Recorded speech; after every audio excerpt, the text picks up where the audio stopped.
Welcome to the AGPIAL audiobook production of SaaS Lens AWS Well-Architected Framework. Don't forget to like and subscribe. Thank you. Now let's go. SaaS Lens Abstract. This paper describes the SaaS Lens for the AWS Well-Architected Framework, which enables customers to review and improve their cloud-based architectures and better understand the business impact of their design decisions. We address general design principles as well as specific best practices and guidance in 5 conceptual areas that we define as the pillars of the Well-Architected Framework. Introduction. The AWS Well-Architected Framework helps you understand the pros and cons of decisions you make while building systems on AWS. By using the framework, you will learn architectural best practices for designing and operating reliable, secure, efficient, and cost-effective systems in the cloud. It provides a way for you to consistently measure your architectures against best practices and identify areas for improvement. We believe that having well-architected systems greatly increases the likelihood of business success.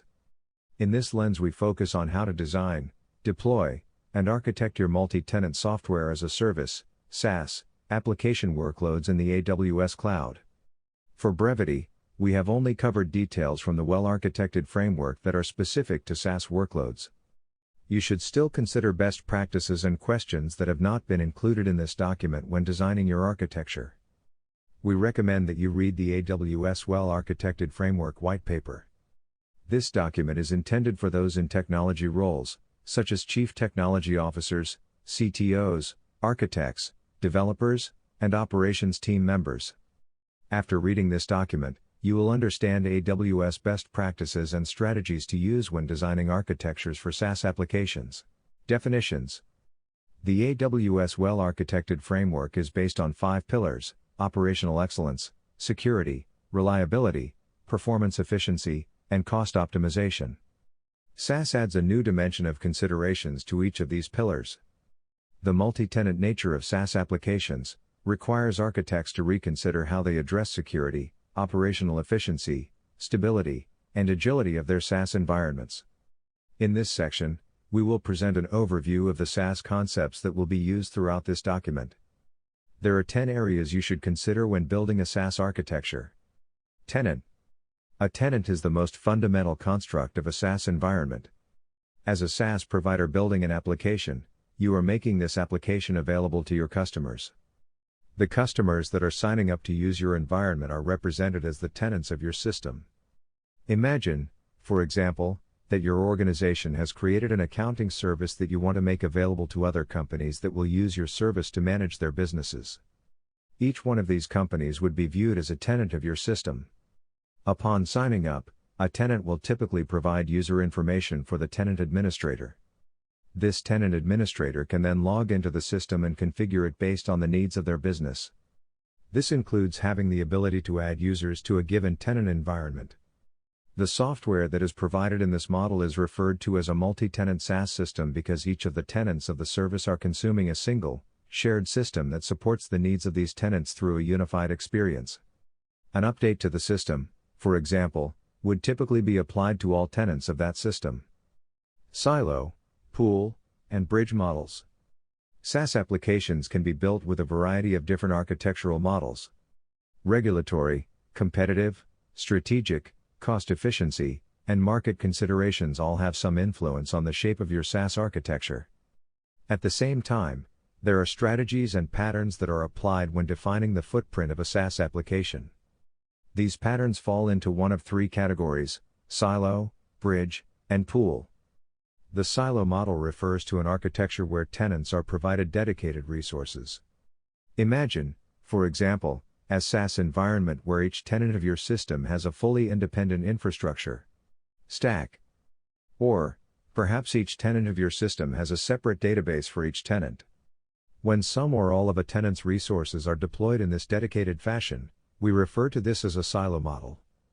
It's important to note that, even though the silo has dedicated resources, a silo environment still relies on a shared identity, onboarding, and operational experience where all tenants are managed and deployed via a shared construct.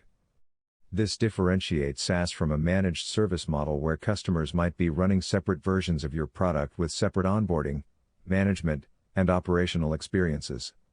In contrast, The pool model of SaaS refers to a scenario where tenants share resources. This is the more classic notion of multi-tenancy, where tenants rely on shared, scalable infrastructure to achieve economies of scale, manageability, agility, and so on. These shared resources can apply to some or all of the elements of your SaaS architecture, including compute, storage, messaging, etc. The final pattern is the bridge model. Bridge is meant to acknowledge the reality that SaaS businesses aren't always exclusively silo or pool. Instead, many systems have a mixed mode where some of the system is implemented in a silo model and some is in a pooled model. For example, some microservices in your architecture might be implemented with silo and others might use pool. The regulatory profile of a service's data and its noisy neighbor attributes might steer a microservice to a silo model. Meanwhile, the agility, access patterns, and cost profile of another microservice could tip it toward a pool model. SaaS Identity. Most systems already rely on an identity provider for authentication. In the world of SaaS, we need to extend the notion of identity to incorporate tenancy into our definition of identity. This means that, after authenticating a user, we need to know who the user is as well as which tenant that user is associated with. This merging of the user identity with the tenant identity is referred to as a SaaS identity. This concept is a foundational element of a SaaS architecture, providing the tenant context that is used to implement the underlying multi-tenant policies and strategies that are part of a SaaS application. Tenant Isolation. Tenant isolation is one of the foundational topics that every SaaS provider must address. As independent software vendors, ISVs, make the shift toward SaaS and adopt a shared infrastructure model to achieve cost and operational efficiency, they also have to take on the challenge of determining how their multi-tenant environments will ensure that each tenant is prevented from accessing another tenant's resources. Crossing this boundary in any form would represent a significant and potentially unrecoverable event for a SaaS business. While the need for tenant isolation is viewed as essential to SaaS providers, the strategies and approaches to achieving this isolation are not universal. There are a wide range of factors that can influence how tenant isolation is realized in any SaaS environment. The domain, compliance, deployment model, and the selection of AWS services all bring their own unique set of considerations to the tenant isolation story. Regardless of how the isolation is implemented, each SaaS architecture needs to ensure that it has put in place the constructs that are needed to ensure that each tenant's resources have been effectively isolated. Data partitioning. As you look at different architecture patterns for representing multi-tenant data, you must make choices about how that data is organized. Will the data be stored in separate database, for example, or will it be commingled in a shared construct? These multi-tenant storage mechanisms and patterns are typically referred to as data partitioning. Noisy neighbor. Noisy neighbor is a term that is often applied to general architecture patterns and strategies. The idea behind noisy neighbor is that a user of a system could place load on the system's resources that could have an adverse effect on other users of the system. The end result could be that one user could degrade the experience of another user. This concept has expanded relevance in a multi-tenant environment where tenants may be consuming shared resources.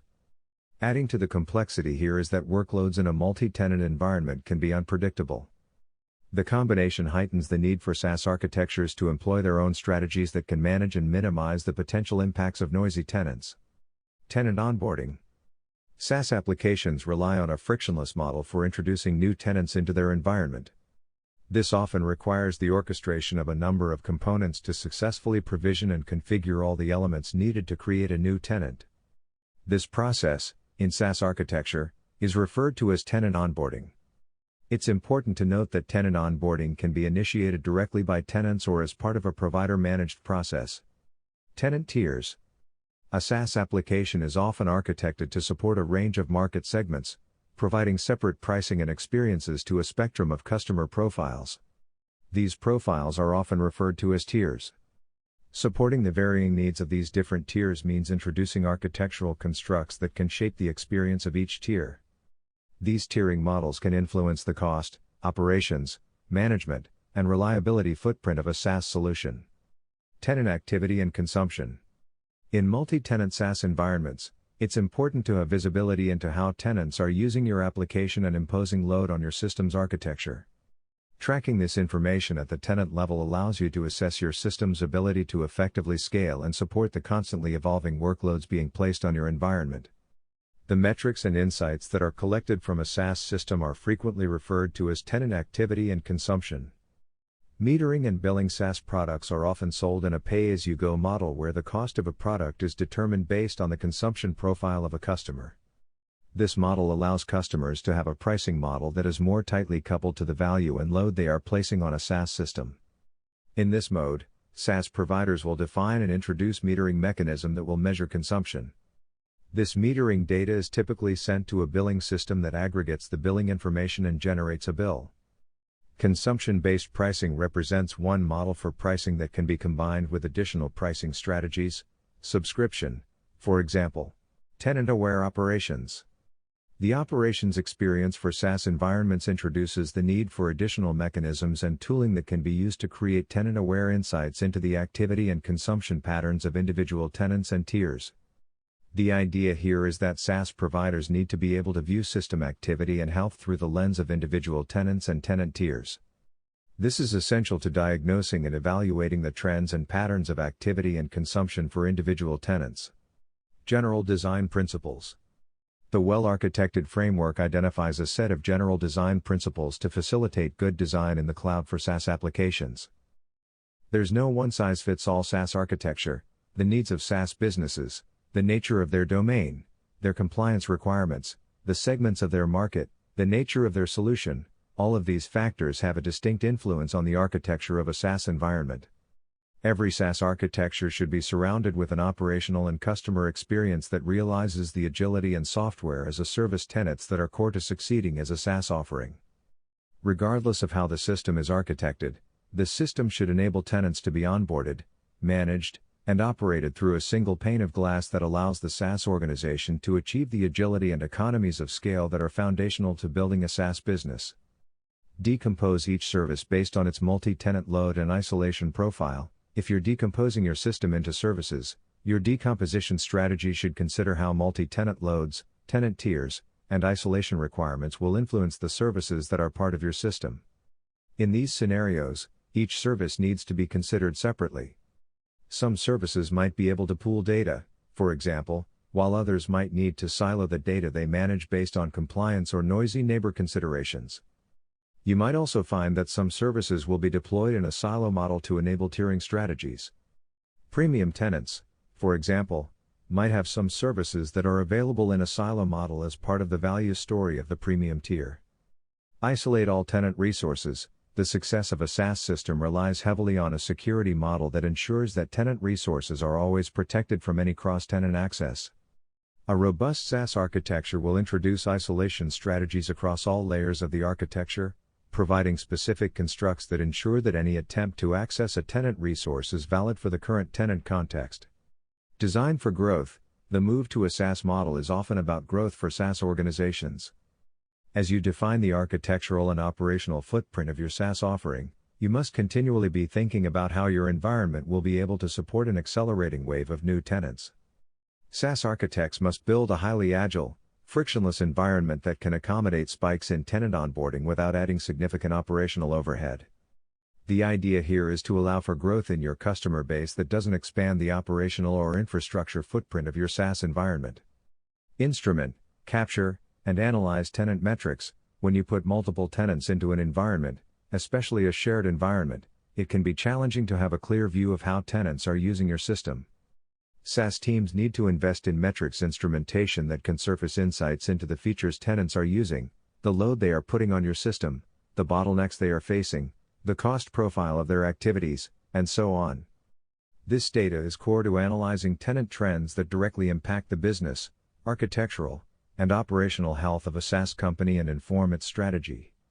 Onboard tenants through a single, automated, repeatable process. SaaS is all about agility. A key piece of this agility story is the tenant onboarding process. A robust SaaS system will include a frictionless, repeatable process for onboarding new tenants to your system. This promotes scale and is core to enabling growth. It also ensures that new customers will have a faster path to value. Plan to support multiple tenant experiences. SaaS markets and customers don't all fit into a single profile. SaaS companies often need to support a range of tenant profiles that can place different demands on your architecture and operations. As a SaaS provider and architect, it's essential to model these tenant personas and build a single environment that includes the constructs and mechanisms needed to span a range of tenant experiences without requiring one-off versions of your product. It's important to identify the value boundaries of your system to enable the business to create tiers of your offering that can reach multiple segments and promote a customer's advancement through these tiers. Support one-off requirements through global customization. SaaS agility and innovation are achieved by having a single environment that is run by all customers. Being able to update, manage, and operate all customers collectively is foundational to SaaS. The reality is, though, some customers may request customizations. These customizations should be introduced as configuration options that are available to any customer. Keeping these features in the core of the offering enables a SaaS company to support one-off needs without undermining the agility, operational efficiency, and innovation goals of the business. Bind user identity to tenant identity. Every layer of your architecture is likely to need some notion of tenant context to be able to log data, record metrics, access data, and so on. This means that tenant context needs to become a first-class construct that can be resolved and easily accessed by the layers of your application without invoking another service. The authentication and authorization experience of your solution should bind the tenant identity, and potentially other tenant attributes, to the identity of the authenticated user. This will yield a SaaS identity that is passed through all the layers of your system, enabling easy access to tenant context. Align infrastructure consumption with tenant activity. The activity of tenants in a SaaS environment is often unpredictable. Which resources tenants are consuming, how they're consuming them, and when they are consuming them can vary significantly. The number of tenants in your system can also change regularly. While these factors can present scaling challenges, a robust SaaS architecture will employ policies that limit over-provisioning and align an application's infrastructure consumption with the real-time trends in tenant activity. This promotes tighter alignment between tenant workloads and the cost profile of your overall SaaS infrastructure. Limit developer awareness of multi-tenant concepts. While tenancy will flow through the layers of your architecture, it should be your goal to limit the degree to which developers have exposure to tenancy. As a rule of thumb, a developer's experience writing a multi-tenant service should not be all that different from writing a service that has no notion of tenancy. If developers need to introduce tenancy throughout their code, this will make it challenging to manage and enforce compliance with your application's multi-tenant policies and mechanisms. This means providing libraries and reusable constructs to developers that hide the details of tenancy. SaaS is a business strategy, not a technical implementation. SaaS environments and their underlying technology choices are shaped directly by the agility, innovation, and competitive needs of the business. The emphasis and mindset here centers around the creation of a service experience for customers that focuses on zero downtime, regular updates, and closer connection with customers. This means designing an architectural and operational footprint that can promote continual evolution and rapid response to market demands. A technically solid architecture that doesn't enable agility, innovation, and operational efficiency will be unlikely to keep pace with the competitive landscape of the market, especially if you're competing with other SaaS providers. Create tenant-aware operational views. Operations teams are presented with a new set of challenges in a multi-tenant environment. While having a global view of a system's health and activity remains important in SaaS environments, a robust SaaS operational footprint will also include insights into how specific tenants or tenant tiers are exercising your system. SaaS operations teams should construct dashboards and views that enable them to analyze and profile the activity and load of individual tenants. Being able to view and troubleshoot usage through the lens of individual tenants is essential to building a proactive, efficient multi-tenant operations experience. Measure the cost impact of individual tenants. The business, architects, and operations teams for a SaaS company often need to have a clear picture of how tenants are impacting the cost footprint of a SaaS environment. For example, are tenants in the basic tier imposing higher costs than tenants in the premium tier? Are tenant consumption patterns or features changing the cost profile of your environment? These are among the questions that can best be answered by having a clear view into tenant cost profiles. This is especially important to understand in environments where tenant resources are shared by multiple tenants. Collecting and surfacing this data often provides a SaaS business with valuable insights that can shape the architecture and business model of a SaaS company. Scenarios. In this section, we will cover a series of scenarios that represent common patterns and strategies that are used when designing and building SaaS solutions on AWS. We will present the assumptions we made for each of these scenarios, the common drivers for the design, and a reference architecture of how these scenarios are realized using AWS architecture constructs. Serverless SaaS. The move to a SaaS delivery model is accompanied by a desire to maximize cost and operational efficiency. This can be especially challenging in a multi-tenant environment where the activity of tenants can be difficult to predict. Finding a mix of scaling strategies that align tenant activity with the actual consumption of resources can be elusive. The strategy that works today might not work tomorrow. These attributes make SaaS a compelling fit for a serverless model. By removing the notion of servers from your SaaS architecture, organizations are able to rely on managed services to scale and deliver the precise amount of resources your application consumes. This simplifies the architecture and operational footprint of your application, removing the need to continually chase and manage scaling policies. This also reduces the operational overhead and complexity, pushing more of operational responsibility to managed services. AWS offers a range of services that can be used to implement a serverless SaaS solution. The diagram in Figure 1 provides an example of a serverless architecture. Here you'll see that the moving parts of a serverless SaaS architecture aren't all that different than a classic serverless web application architecture. On the left of this diagram, you see that we have our web application hosted and served from an Amazon S3 bucket, presumably using one of the modern client frameworks like React, Angular, etc. In this architecture, the application is leveraging Amazon Cognito as our SaaS identity provider. The authentication experience here yields a token that includes our SaaS context that is conveyed via a JSON Web Token, JWT. This token is then injected into our interactions with all downstream application services. The interaction with our serverless application microservices is orchestrated by the Amazon API Gateway. The gateway plays multiple roles here. It validates incoming tenant tokens via a Lambda authorizer, it maps each tenant's request to microservices, and it can be used to manage the SLAs of different tenant tiers via usage plans. You'll also see that we've represented a series of microservices here that are placeholders for the various services that would implement the multi-tenant IP of your SaaS application. Each microservice here is composed from one or more Lambda functions that implement the contract of your microservice. In alignment with microservices best practices, these services also encapsulate the data that they manage. These services rely on the incoming JWT token to acquire and apply tenant context wherever it is needed. We've also shown storage here for each microservice. To conform to microservice best practices, each microservice owns the resources that it manages. A database, for example, cannot be shared by two microservices. SaaS also adds a wrinkle here, since the multi-tenant representation of data can change on a service-by-service basis.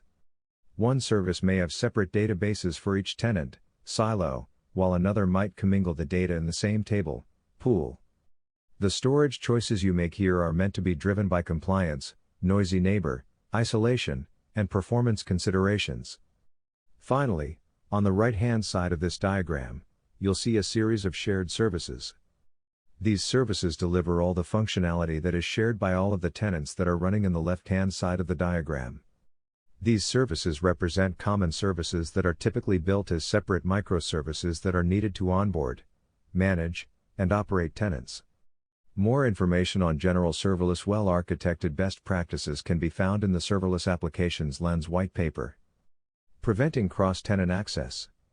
Each SaaS architecture must also consider how it will prevent tenants from accessing the resources of another tenant.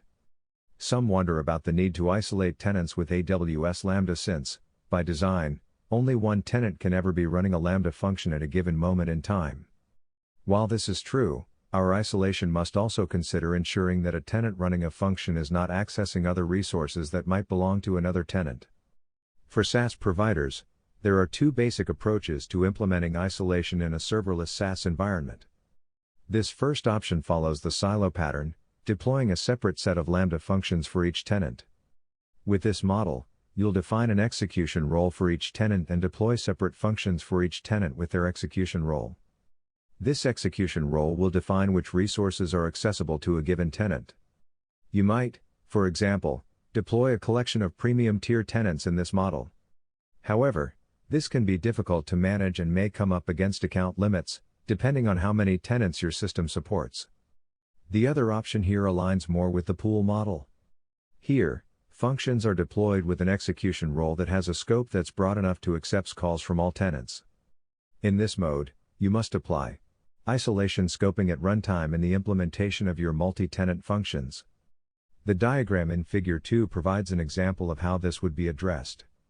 In this example, you'll see that we have 3 tenants accessing a set of Lambda functions. Because these functions are being shared, they are deployed with an execution role that covers all tenants. Within the implementation of these functions, our code will use the context of the current tenant, supplied via a JWT, to acquire a new set of tenant-scoped credentials from AWS Security Token Service, AWS STS. Once we have these credentials, they can be used to access resources with tenant context. In this example, we're using these scoped credentials to access storage. It's important to note that this model does push part of the isolation model into the code of your Lambda functions. There are techniques, function wrappers, for example, that can introduce this concept outside the view of developers. The details of acquiring these credentials can also be moved to a Lambda layer to make this a more seamless, centrally managed construct. Layers hide tenant details. One of our goals with any SaaS architecture is to limit developer awareness of tenant details. In serverless SaaS environments, you can use Lambda layers as a way to create shared code that can implement multi-tenant policies outside the view of developers. The diagram in Figure 3 provides an example of how Lambda layers can be used to address these multi-tenant concepts. Here you'll see that we have 2 separate microservices, product and order, that have a need to publish log and metrics data. The key detail here is that both services need to inject tenant context into their log messages and metric events. However, it would be less than ideal to have each service implementing these policies on their own. Instead, we've introduced a layer that includes code that manages the publishing of this data. You'll notice that our layer includes logging and metrics helpers that accept a JWT token. This allows each microservice to simply call these functions and supply the token without any concern for which tenant they are working with.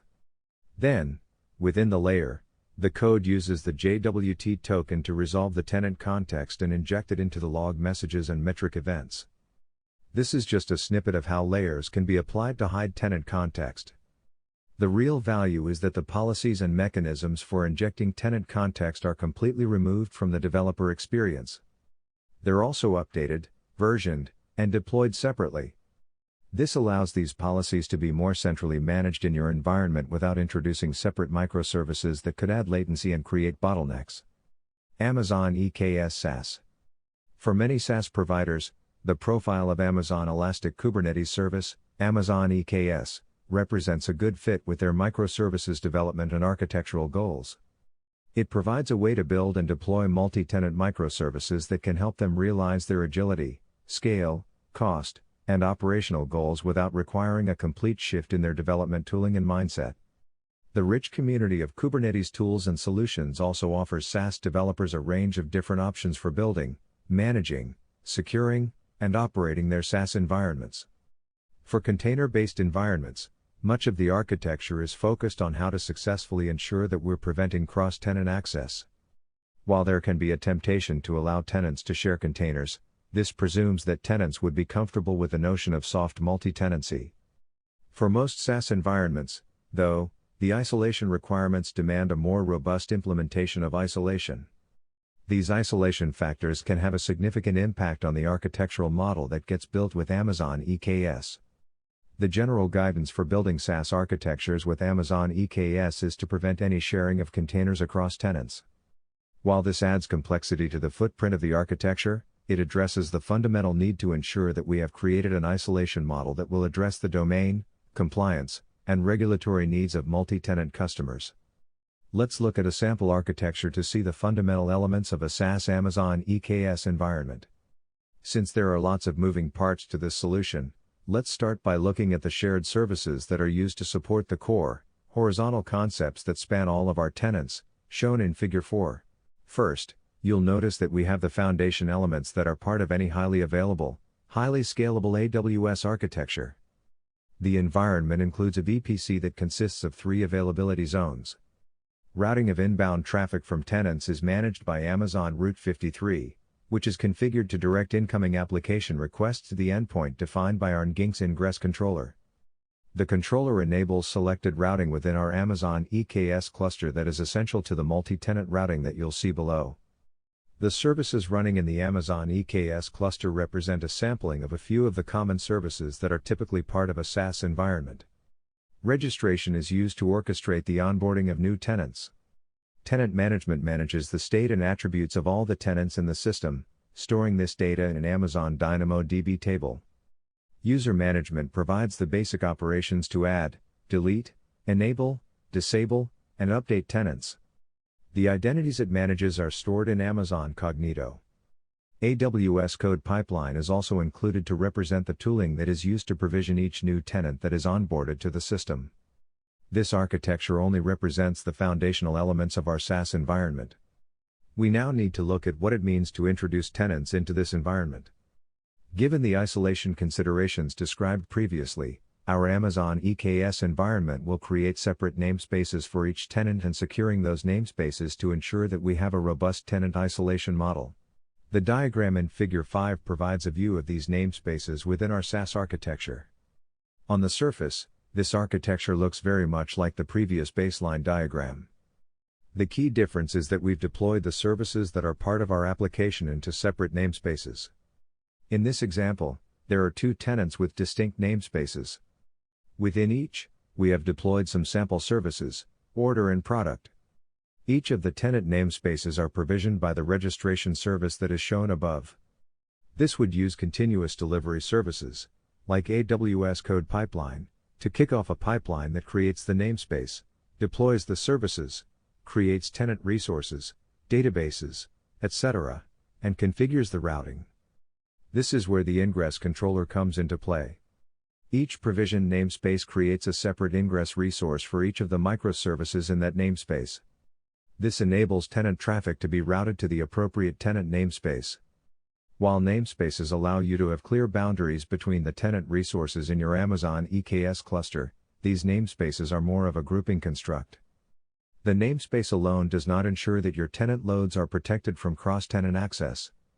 To enhance the isolation story of our Amazon EKS environment, we'll need to introduce different security constructs that can restrict the access of any tenant running in a given namespace. The diagram in Figure 6 provides a high-level illustration of an approach you can take to control the experience of each tenant. Figure 6, isolating tenant resources. There are 2 specific constructs introduced here. At the namespace level, you'll see that we have created separate pod security policies. These are native Kubernetes networking security policies that can be attached to a policy. In this example, these policies are used to limit network traffic between tenant namespaces.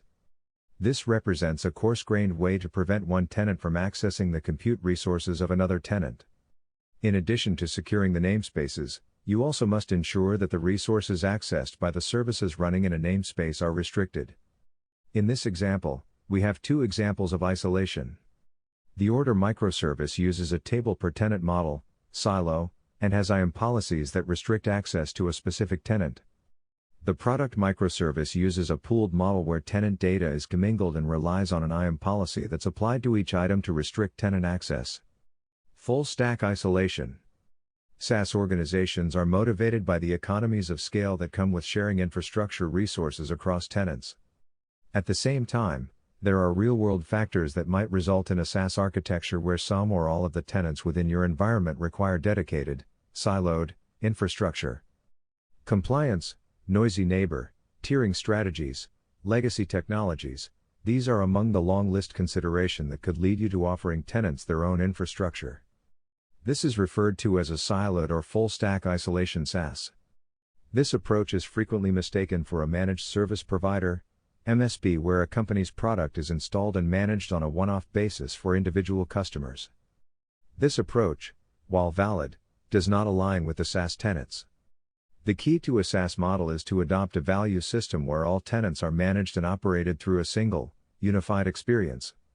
This means that every tenant is running the same version of the software, they all get deployments at the same time, they are all onboarded through the same process, and they are all managed through a single operational experience, which applies to all tenants. This approach doesn't deliver the cost efficiencies of a shared infrastructure model, pool. Its distributed nature can also make operations and deployment more complex. Still, done right, a full-stack model can still achieve the agility, innovation, and operational efficiency goals that are central to the SaaS mindset. The diagram in Figure 7 provides a clearer picture of the full-stack isolation, silo, model. Each tenant environment in this model is straightforward. You'll see here that we've provided a separate VPC for each tenant. These VPCs hold the full isolated stack that will be used by each tenant. The compute and storage constructs could be composed from any combination of AWS services.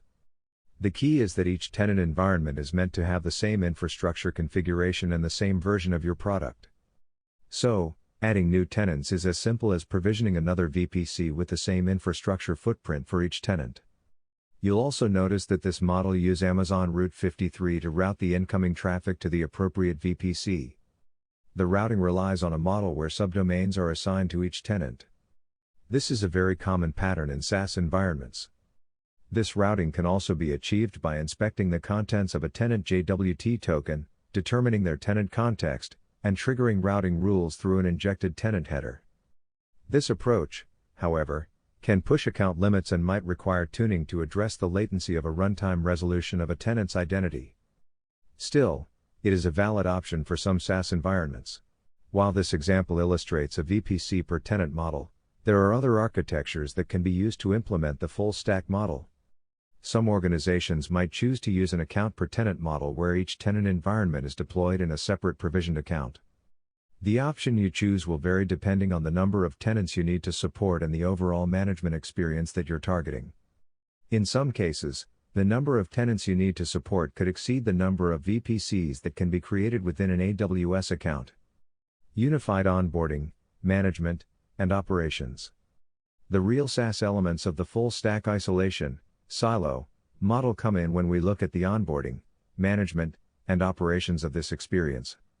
To realize the full value proposition of SaaS, this model must introduce a collection of services that can be used to manage and operate all of the tenant environments.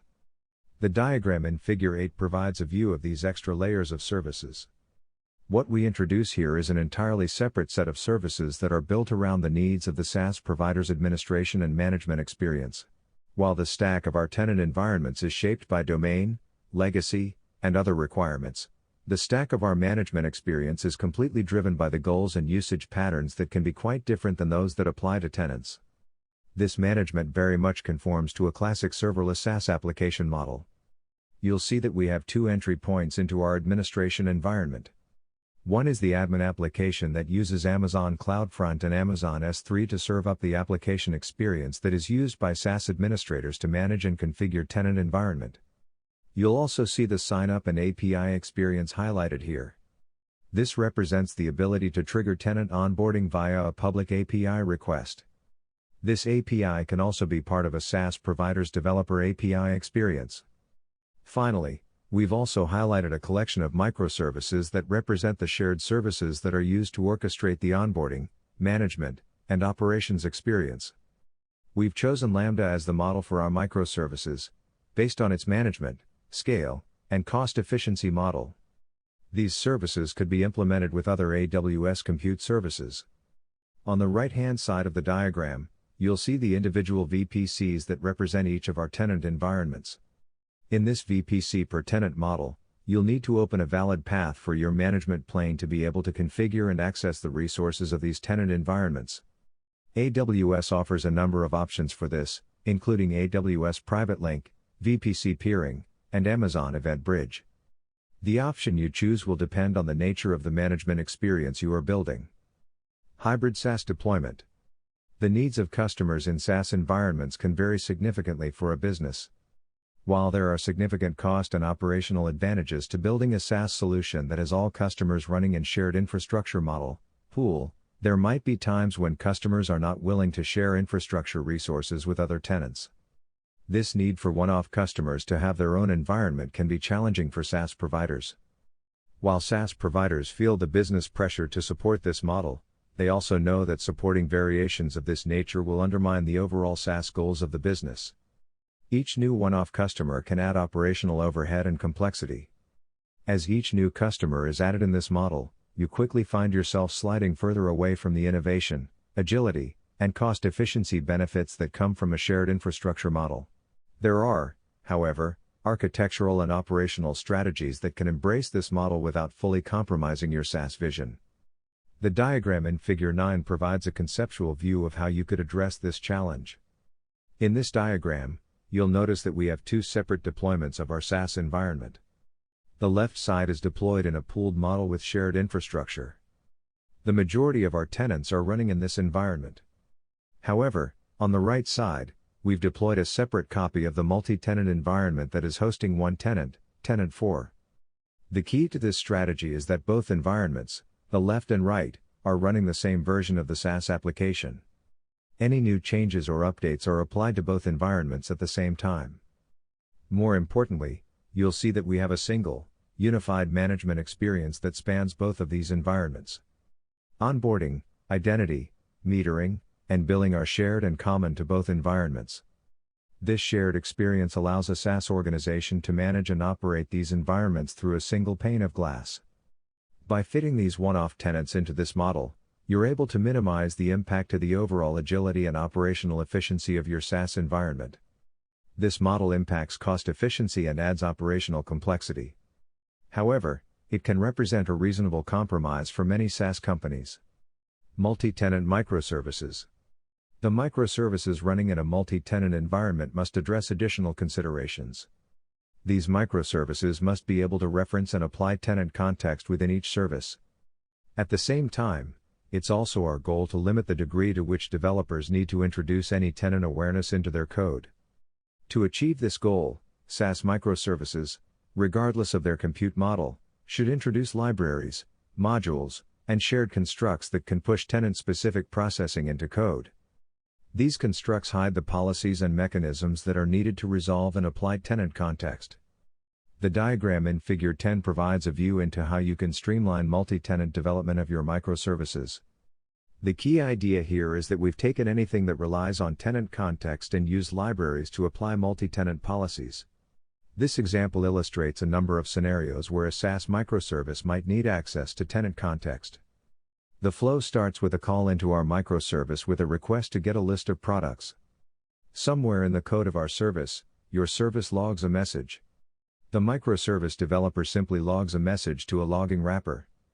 This wrapper gets the tenant context from the token manager and injects that context into our message that is, in this example, published to Amazon S3. Our log policies and how tenant data lands in logs and managed by whichever policies we choose to include in our logging helper. This theme continues across the rest of the experience here. Our call to get products first gets the tenant identifier from the token manager.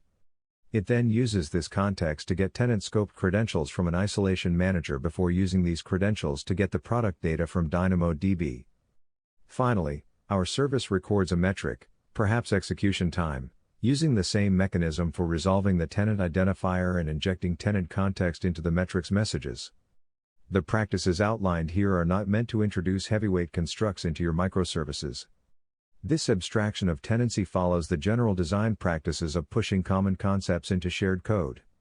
It's important to note that all of the concepts represented in this diagram are running within the context of a single microservice. Each of these blocks simply represent code that is reused by your microservice. Breaking these concepts into separate services would add latency and complexity that would typically not be justified. Tenant Insights. As companies move into a multi-tenant model, it becomes increasingly challenging to capture and surface insights into how tenants are using your application. This is especially true with the resources of your SaaS environment that are shared by tenants. At the same time, with all your tenants potentially running in one shared environment, the ability to have a clear view into tenant activity and consumption is essential to building a robust SaaS offering. Knowing what features of the product tenants are using, Knowing how tenants are pushing the architecture of your environment, and having visibility into how different tiers of tenants are scaling are among the insights that SaaS companies need to be able to effectively operate a healthy SaaS business. The scope of SaaS metrics is intentionally broad. This is because metrics are consumed in multiple contexts by different roles within a SaaS organization. This means you need to be thinking beyond the infrastructure health. SaaS metrics often include business agility, feature consumption, microservice activity, scaling trends, and so on. The idea is to capture and correlate tenant and tier usage trends with application and consumption activity. You can imagine having various dashboards for the different roles that would consume this data. A product manager, for example, might want insights into feature-oriented metrics. Meanwhile, an operations person might be using this data to assess the health and consumption trends of individual tenants and tiers. The architecture for capturing and surfacing this data is relatively straightforward. It includes all the mechanisms needed to convey, publish, ingest, aggregate, and visualize these SaaS metrics. The diagram in Figure 11 provides a view of an architecture that could be used to building your SaaS metrics environment on AWS.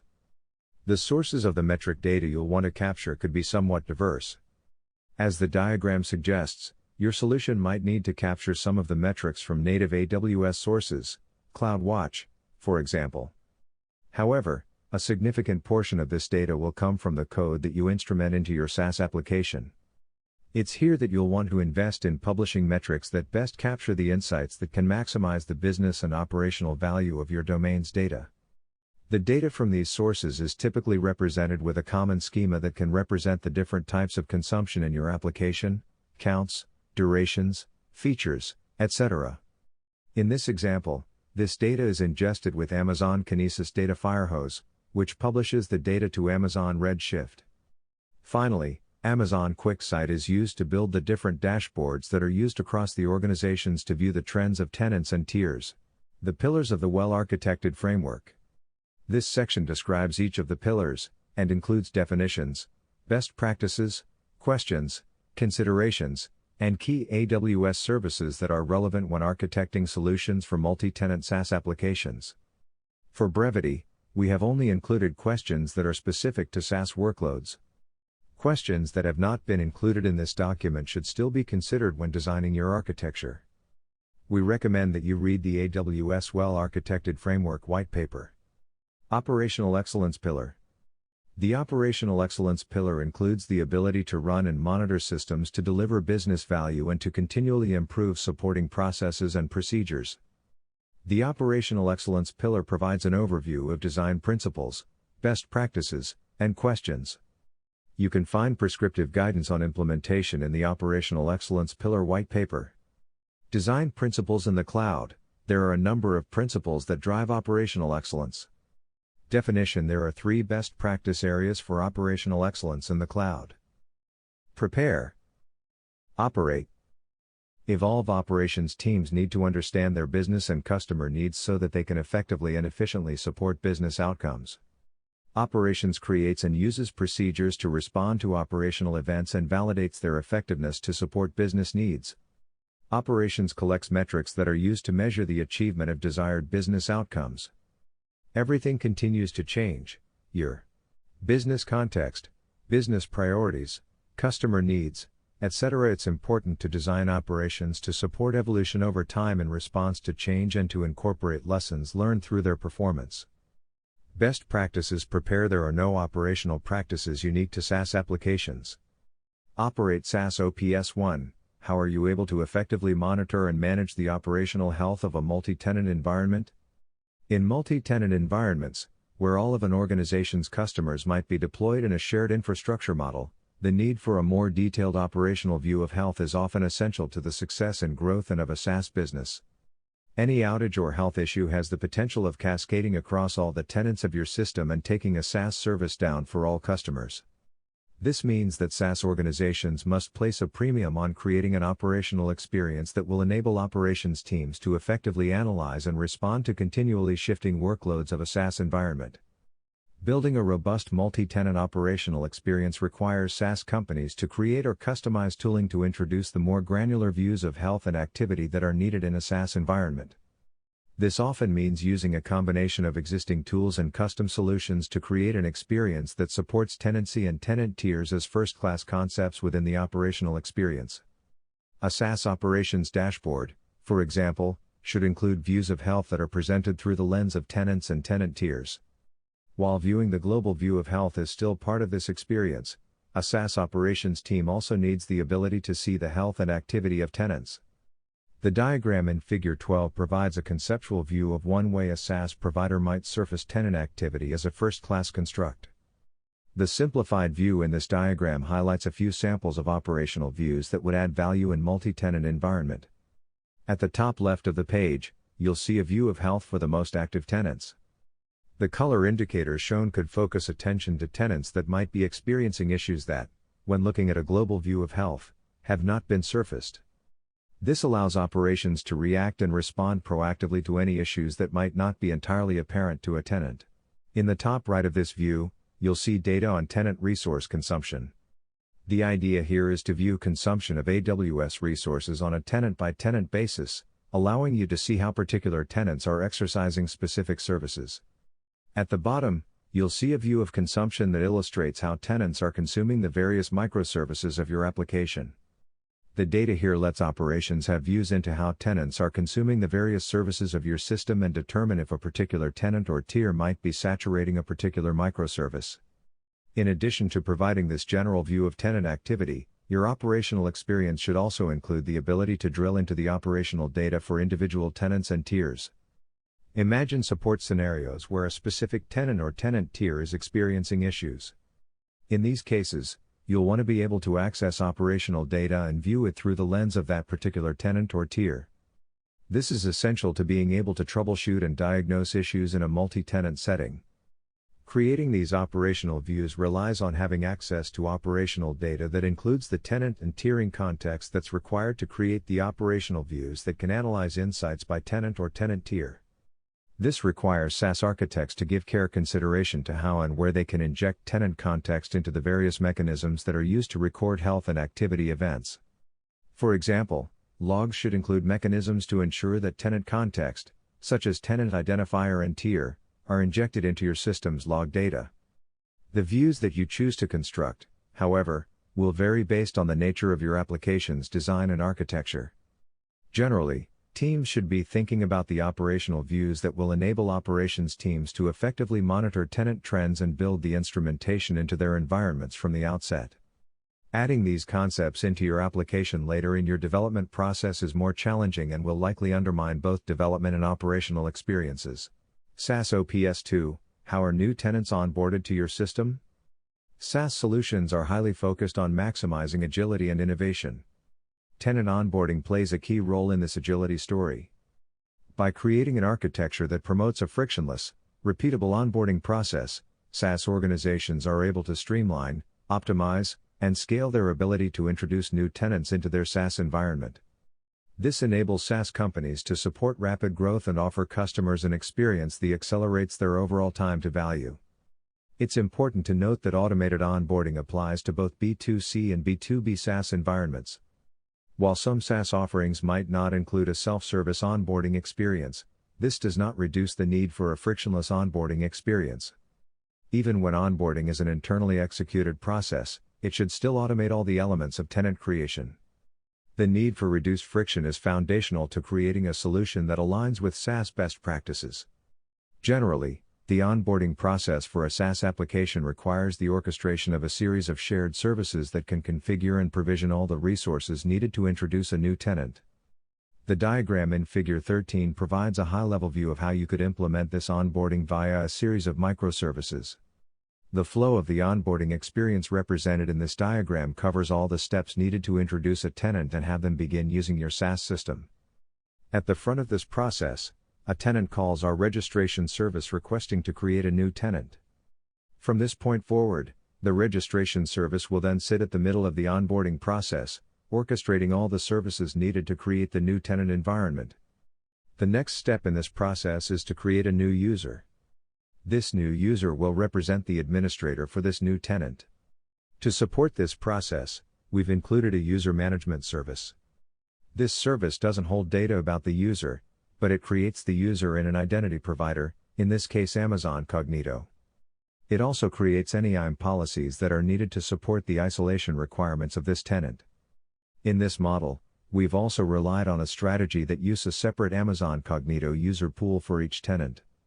This allows us to customize the identity experience for each tenant of our system, password, policies, multi-factor authentication, etc. By selecting this approach, we must map each user ID to a corresponding user pool. This mapping is managed by the User Management Service. After the user is created, our process now creates a tenant. This separation of tenant as a distinct service is essential to SaaS environments. It provides a centralized way to manage the state and attributes of a tenant completely separate from the users that are associated with that tenant. A tenant's tier or the status, for example, would be controlled by the Tenant Management Service. As part of onboarding, a SaaS system must often establish a footprint in a billing system. In this example, you'll see that we inform the billing integration service that we're creating a new tenant. This service then assumes responsibility for creating a new account with the billing provider. This includes configuring the plan or tier for the tenant, free, bronze, platinum, etc. The last step in the process shown in the diagram relates to the provisioning of tenant infrastructure. Some SaaS architectures will include dedicated tenant resources. In these scenarios, our onboarding process must provision these new resources before our tenant can be activated. While the flow represented here could vary depending on the nature of your environment, the concepts represented here are common to the onboarding process. Automating the creation, configuration, and provisioning of tenant resources is fundamental to creating a rich, scalable multi-tenant experience. SaaS OPS 3. How do you support the need for tenant-specific customizations? One of the significant challenges SaaS architects face is the need to ensure that all tenants are running the same version of their product. This is especially true for companies that have migrated to SaaS and have grown accustomed to supporting unique customer requirements through one-off versions of their product. While this might seem tempting, any movement away from a unified customer management, operations, support, and deployment experience directly undermines the overall agility of a SaaS organization. As each new custom environment is introduced, a SaaS organization slowly makes its way to a traditional software model. Ultimately, this ends up eroding the cost, operational efficiency, and general innovation goals that are core to the SaaS business model. The challenge, then, is to find a strategy that allows you to meet these occasional one-off needs without creating a forked version of your product. The compromise here is achieved through the introduction of customization options that are added to the overall offering. So, instead of spinning off a separate version, you'd invest the extra time and effort into figuring out how these new features can be added in a way that makes them available to all customers. Then, through tenant configuration, you can determine which tenants will have these new capabilities enabled. A common approach to this problem is to use feature flags. Feature flags are commonly used by application developers as a way to have multiple paths of execution in a common code base with flags that enable or disable each of the different capabilities at runtime. This technique, which is often used as a general development strategy, provides an effective way to introduce customization into your SaaS environment. Each feature flag would correlate to a tenant configuration option. This configuration would be evaluated at runtime and influence the features that are enabled for each tenant. The diagram in Figure 14 provides a conceptual view of how these flags would be applied. A series of flags will be turned on and off for individual tenants, determining which capabilities are enabled for a tenant. These configuration options would be changed as a tenant signs up for new features of a SaaS offering. In some cases, these flags can be associated with tiers, instead of individual tenants. Feature flags are just one way to achieve this. The key takeaway here is that, even if a single tenant needs a unique feature, that feature should be introduced as a customization to the core platform. How you apply that customization can vary based on the stack and design of your system. The intent is to ensure that we can deploy and manage a single version of our product. While this can be a powerful construct, it should be applied with caution. If, by introducing feature flags, you create a complex maze of options that end up presenting every tenant a unique experience, your system will quickly become unmanageable. Try to be selective about how and when you introduce these flags. As a rule of thumb, The business should not see this as a sales tool that enables the organization to offer one-off customizations to new customers. Evolve SaaS OPS 4. How are you capturing and surfacing metric data that can be used to analyze the usage and consumption trends of individual tenants? To continually evolve your SaaS operations experience, you'll need to have access to a rich collection of operational data that can be used to analyze your multi-tenant SaaS environment. This often means instrumenting and publishing a much richer collection of tenant metrics from your application that can accurately capture the activity and consumption patterns of the tenants that are exercising your environment.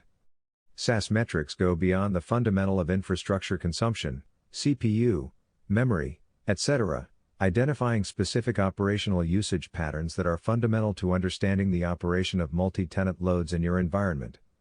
Analysis of this data will allow SaaS organizations to assess trends that are happening across their system and identify opportunities to introduce policies or changes to the underlying architecture that will continually improve the reliability, scalability, cost efficiency, and overall agility of a SaaS offering. There are two distinct elements of capturing and surfacing metric data.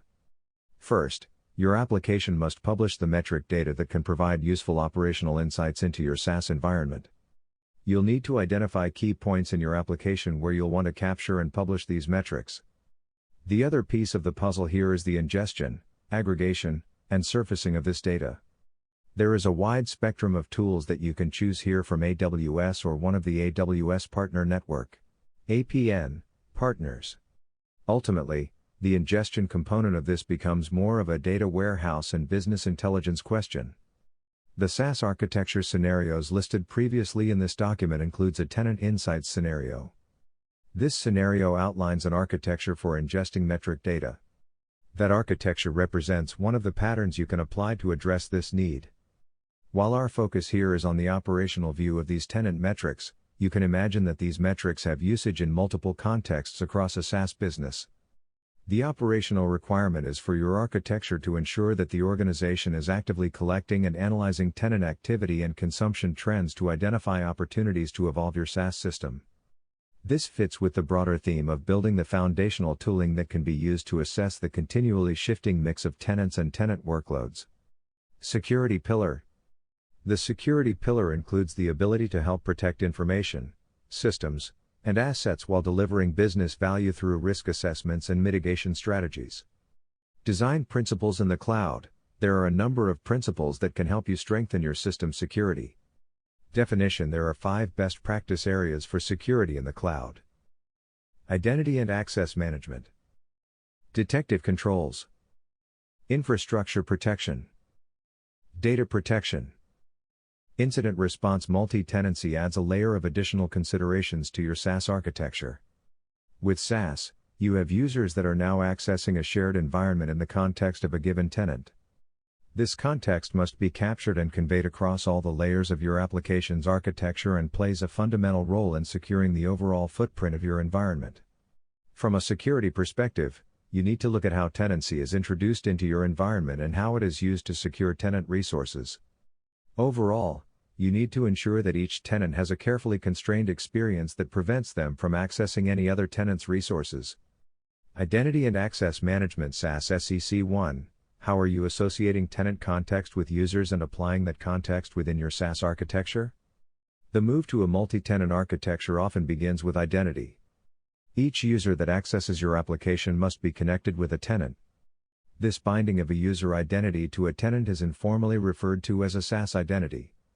The key attribute of the SaaS identity is that it elevates tenant context to a first-class construct, connecting it directly to the overall authentication and authorization model of your SaaS application. This approach allows tenant context to flow through all the layers of the architecture using the same architecture constructs that are used to convey and access user identity. For example, if you have 100 microservices in your application, you want each of those services to be able to acquire and apply tenant context without requiring a round trip to another service. Managing this context through another service adds latency and often creates bottlenecks in your architecture. Injecting tenant context into your identity can be achieved through multiple patterns. The identity provider and technology you select for your application will directly shape the approach and strategies that you'll end up applying to introduce this context into your experience. While the tools might change, the fundamental need is to introduce tenancy into the overall authentication experience of your environment, where tenancy is injected at the point where a user enters your application. The diagram in Figure 15 provides an example of how this is commonly achieved using AWS services. This example includes the common components and technologies that would be used to inject tenant context into a SaaS environment.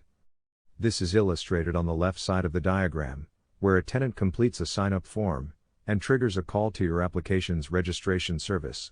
This registration service creates a tenant and then creates a user in Amazon Cognito. As part of this process, you introduce custom claims into users' attributes that hold information about the user's relationship to a tenant. These custom claims become part of the identity signature of your user, connecting them directly with the tenant as a first-class construct. After the onboarding is completed, you then can look at how these user and tenant attributes are applied when a user logs in, the right-hand side of the diagram. Here you'll see that the user authenticates against Amazon Cognito and, as part of that process, returns a JSON Web Token, JWT, that includes the custom claims created during the onboarding process. Now you have a token that has all the information that you need to inject tenant context into the interactions with multi-tenant application services. In this example, we show the JWT being passed as a bearer token in the header of each request to the product microservice. This service can now acquire and apply the context from this token without calling another service. Finally, this product microservice makes a call to an order microservice, passing the JWT in the header of the request. This illustrates how the tenant context can flow across all of your microservice calls without adding any additional lookups or latency. This example happens to rely on Amazon Cognito to connect the user and tenant identities. However, this same model could be implemented with other identity providers or alternate authentication schemes. The key here is that you're building an authentication experience that can yield a representation that connects tenant and users. This representation should then be available to all the layers of your solution. Detective controls: there are no security practices unique to SaaS applications. Infrastructure protection: SaaS SEC 2, how are you ensuring that tenant resources are protected from cross-tenant access? Tenant isolation is one of the foundational topics that every SaaS provider must address. As independent software vendors, ISVs, make the shift toward SaaS and adopt a shared infrastructure model to achieve cost and operational efficiency, they also take on the challenge of determining how their multi-tenant environments will ensure that tenants are prevented from accessing another tenant's resources. Crossing this boundary in any form would represent a significant and potentially unrecoverable event for a SaaS business. While the need for tenant isolation is viewed as essential to SaaS providers, the strategies and approaches to achieving this isolation are not universal. There are a wide range of factors that can influence how tenant isolation is realized in any SaaS environment. The domain, compliance, deployment model, and the selection of AWS services all bring their own unique set of considerations to the tenant isolation story.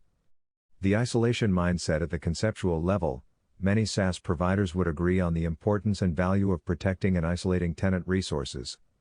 However, as you dig into the details of implementing an isolation strategy, you'll often find that each SaaS ISV has their own definition of what is enough isolation. Given these varying perspectives, we have outlined some tenets below that will help guide your overall value system for tenant isolation. Every SaaS provider should establish a clear set of high-level isolation requirements that will guide their teams as they define the isolation footprint of their SaaS environment. The following are some key tenets that typically shape the overall SaaS tenant isolation model. Isolation is not optional. Isolation is a foundational element of SaaS, and every system that delivers a solution in a multi-tenant model should ensure that their systems take measures to ensure that tenant resources are isolated. Authentication and authorization are not equal to isolation. While it is expected that you will control access to your SaaS environments through authentication and authorization, getting beyond the entry points of a login screen or an API does not mean you have achieved isolation. This is just one piece of the isolation puzzle and is not enough on its own. Isolation enforcement should not be left to service developers. While developers are never expected to introduce code that might violate isolation, it's unrealistic to expect that they will never unintentionally cross a tenant boundary. To mitigate this, scoping of access to resources should be controlled through some shared mechanism that is responsible for applying isolation rules, outside the view of developers. If there's not an out-of-the-box isolation solution, you may have to build it yourself. There are a number of security mechanisms, such as AWS Identity and Access Management (IAM), that can help you simplify the path to tenant isolation. Combining these tools with your broader security scheme can help make isolation an easier process. However, there might be scenarios where your isolation model is not directly addressed by a corresponding tool or technology. The absence of a clear solution should not represent an opportunity to lower your isolation requirements, even if that means building something of your own. Isolation is not a resource-level construct. In the world of multi-tenancy and isolation, some will view isolation as a way to draw a hard boundary between concrete infrastructure resources. This often translates into isolation model where you might have separate databases, compute instances, accounts, or virtual private clouds, VPCs, for each tenant. While these are common forms of isolation, they are not the only way to isolate tenants. Even in scenarios where resources are shared, in fact, especially in environments where resources are shared, there are ways to achieve isolation. In this shared resource model, isolation can be a logical construct that is enforced by runtime applied policies. The key point here is that isolation should not be equated to having siloed resources. Domains may impose specific isolation requirements. While there are many approaches to achieving tenant isolation, the realities of a given domain might impose constraints that will require a specific flavor of isolation. For example, some high-compliance industries may require that every tenant have its own database. In these cases, the shared, policy-based approaches to isolation may not be adequate. Core isolation concepts. Part of the challenge of isolation is that there are multiple definitions of tenant isolation. For some, isolation is almost a business construct where they think about entire customers requiring their own environments. For others, isolation is more of an architectural construct that overlays the services and constructs of their multi-tenant environment. The sections below will explore the different types of isolation and associate specific terminology with the varying isolation constructs. Silo isolation. While SaaS providers are often focused on the value of sharing resources, there are still scenarios where a SaaS provider might choose to have some, or all, of their tenants deployed in a model where each tenant is running a fully siloed stack of resources. Some would say that this full stack model does not represent a SaaS environment. However, if you've surrounded these separate stacks with shared identity, onboarding, metering, metrics, deployment, analytics, and operations, then this is a valid variant of SaaS that trades economies of scale and operational efficiency for compliance, business, or domain considerations. With this approach, isolation is an end-to-end construct that spans an entire customer stack. The diagram in Figure 16 provides a conceptual view of this view of isolation. This diagram highlights the basic footprint of the siloed deployment model. The technologies that are used to run these stacks are mostly irrelevant here. This could be a monolith, it could be serverless, or it could be any mix of the various application architecture models. The key concept is to take whatever stack the tenant has and surround it with some construct to encapsulate all the moving parts of that stack. This becomes the boundary for isolation. As long as you can prevent a tenant from escaping their fully encapsulated environment, you've achieved the isolation. Generally, this model of isolation is much simpler to enforce. There are often well-defined constructs that will enable you to implement a robust isolation model. While this model presents some real challenges to the cost and agility goals of a SaaS environment, it can be appealing to those that have very strict isolation requirements. Silo model pros and cons. Each SaaS environment and business domain has its own unique set of requirements that might make silo a fit. However, if you're leaning in this direction, you'll definitely want to factor in some of the challenges and overhead associated with the silo model. These are some of the pros and cons that you need to consider if you are exploring a silo model for your SaaS solution. Pros: supporting challenging compliance models. Some SaaS providers are selling into regulated environments that impose strict isolation requirements. The silo model provides these ISVs with an option that enables them to offer to some or all of their tenants the option of being deployed in a dedicated model. No noisy neighbor concerns. While all SaaS providers should be attempting to limit the impacts of noisy neighbor conditions, some customers will still express reservations about the potential of having their workloads impacted by the activity of other tenants using the system. The silo model addresses this concern by offering a dedicated environment with no potential for noisy neighbor scenarios. Tenant cost tracking. SaaS providers are often highly focused on understanding how each tenant is impacting their infrastructure costs. Calculating the cost per tenant can be challenging in some SaaS models. However, the coarse-grained nature of the silo model provides you with a simpler way to capture and associate infrastructure costs with each tenant. Reduced scope of impact. The silo model generally reduces your exposure when there might be some outage or event that surfaces in your SaaS solution. Since each SaaS provider is running in its own environment, any failures that occur within a given tenant's environment will likely be constrained to that environment.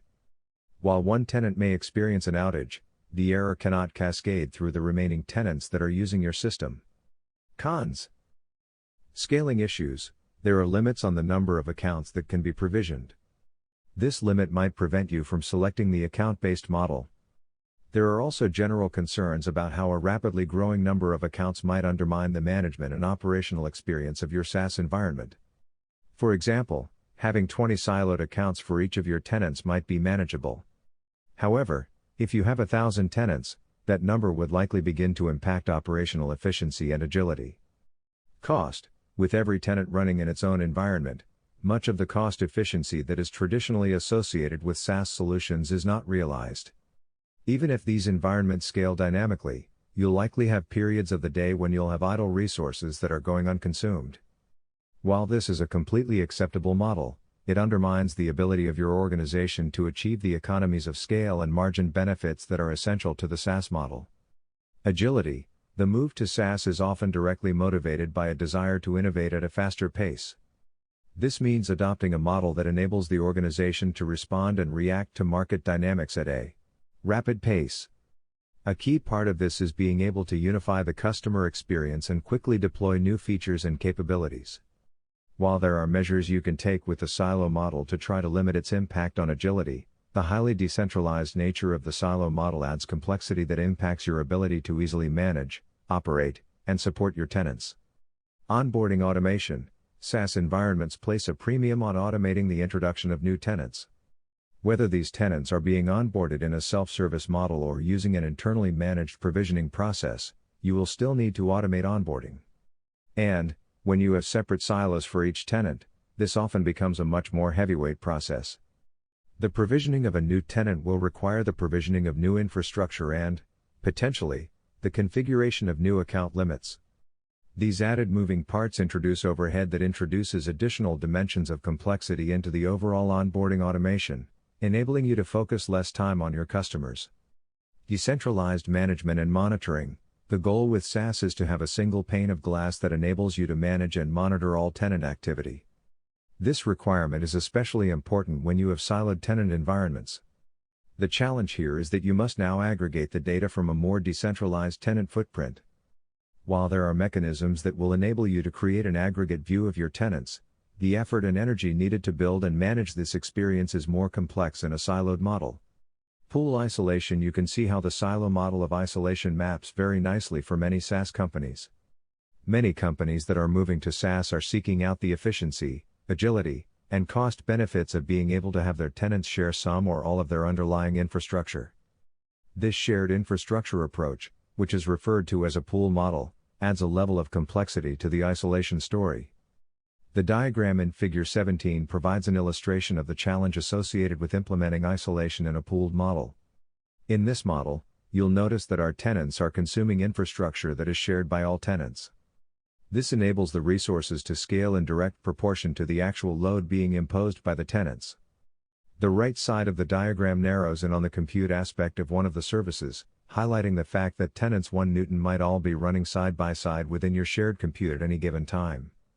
The storage in this example is also shared and is represented as a table indexed by individual tenant identifiers. This model can work well for SaaS providers, however, it has the potential to complicate the overall isolation story. With shared resources, implementing isolation is not as clear, and typical networking and IAM constructs cannot be relied upon to create boundaries between tenants. The key here is that, even though this is a more challenging environment to isolate, you cannot use this as a rationale to relax the isolation requirements of your environment. The shared model increases the chance for cross-tenant access and, as such, it represents an area that requires you to be especially diligent about ensuring that resources are isolated.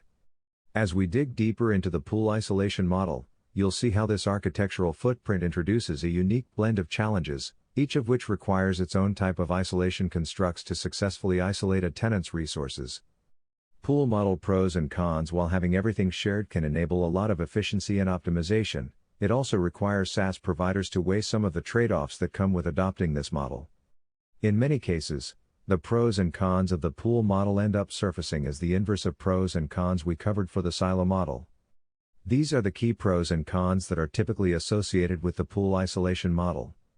Pros: agility. When you move your tenants into a shared infrastructure model, you can leverage the natural efficiencies and simplicity that help streamline the agility of your SaaS offering.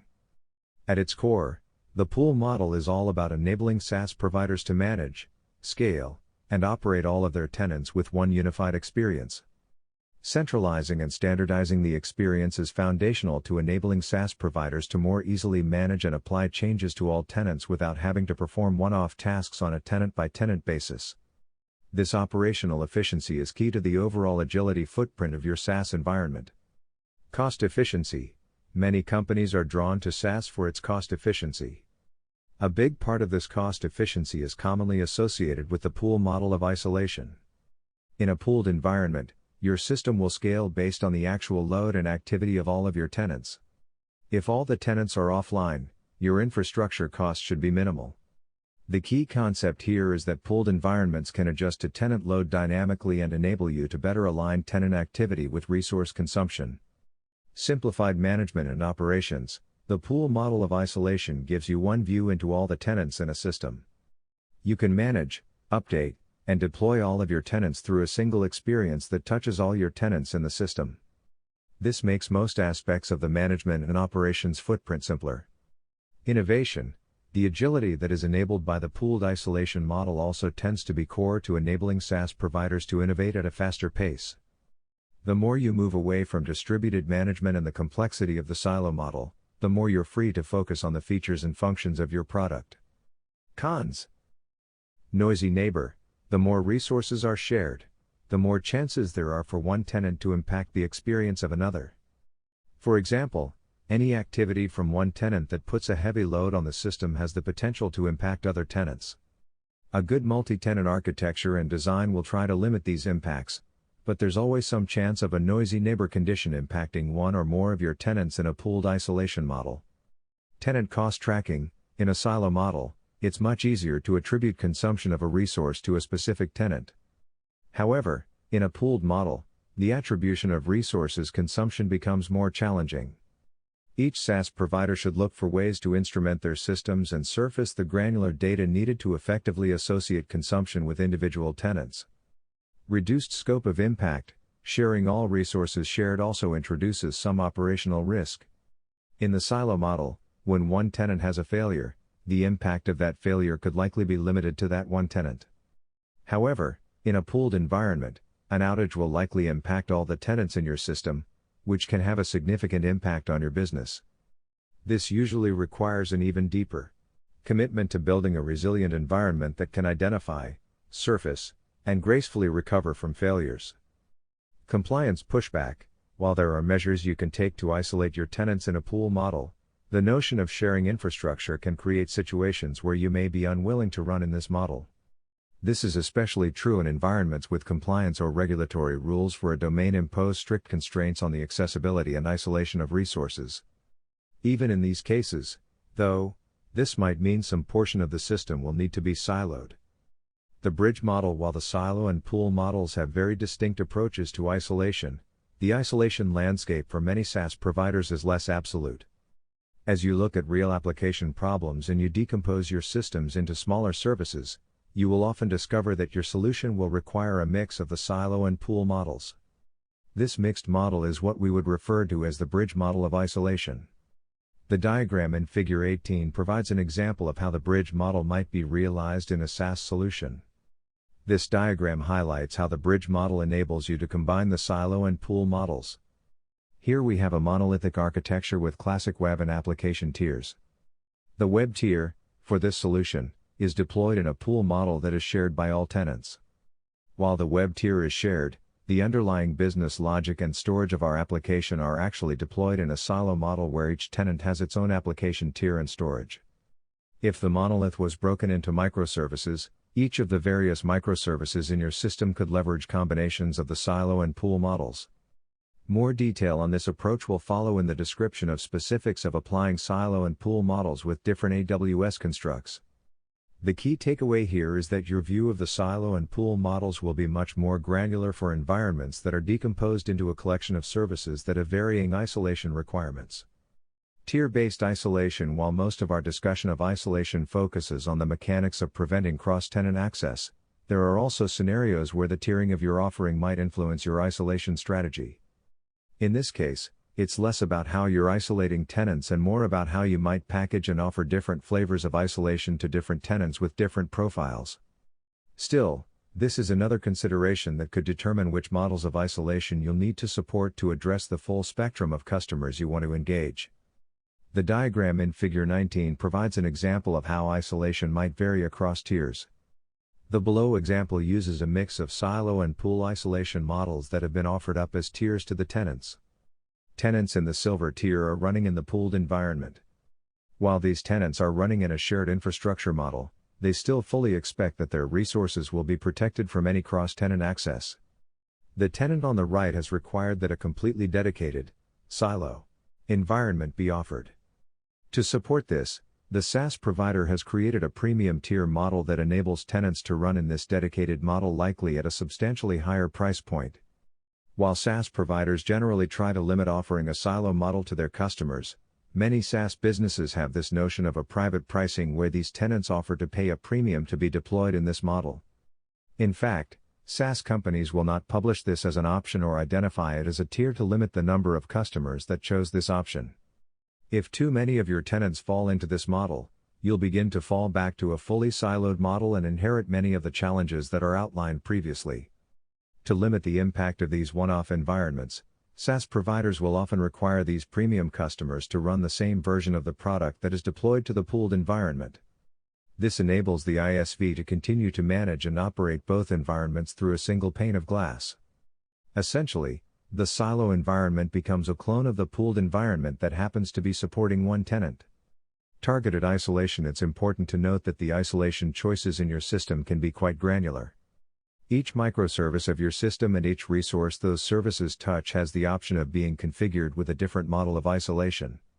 Let's look at some sample microservices to better understand how you might vary the isolation model across a varying microservices. The diagram in Figure 20 provides a view of microservices that use both the silo and pool models of isolation.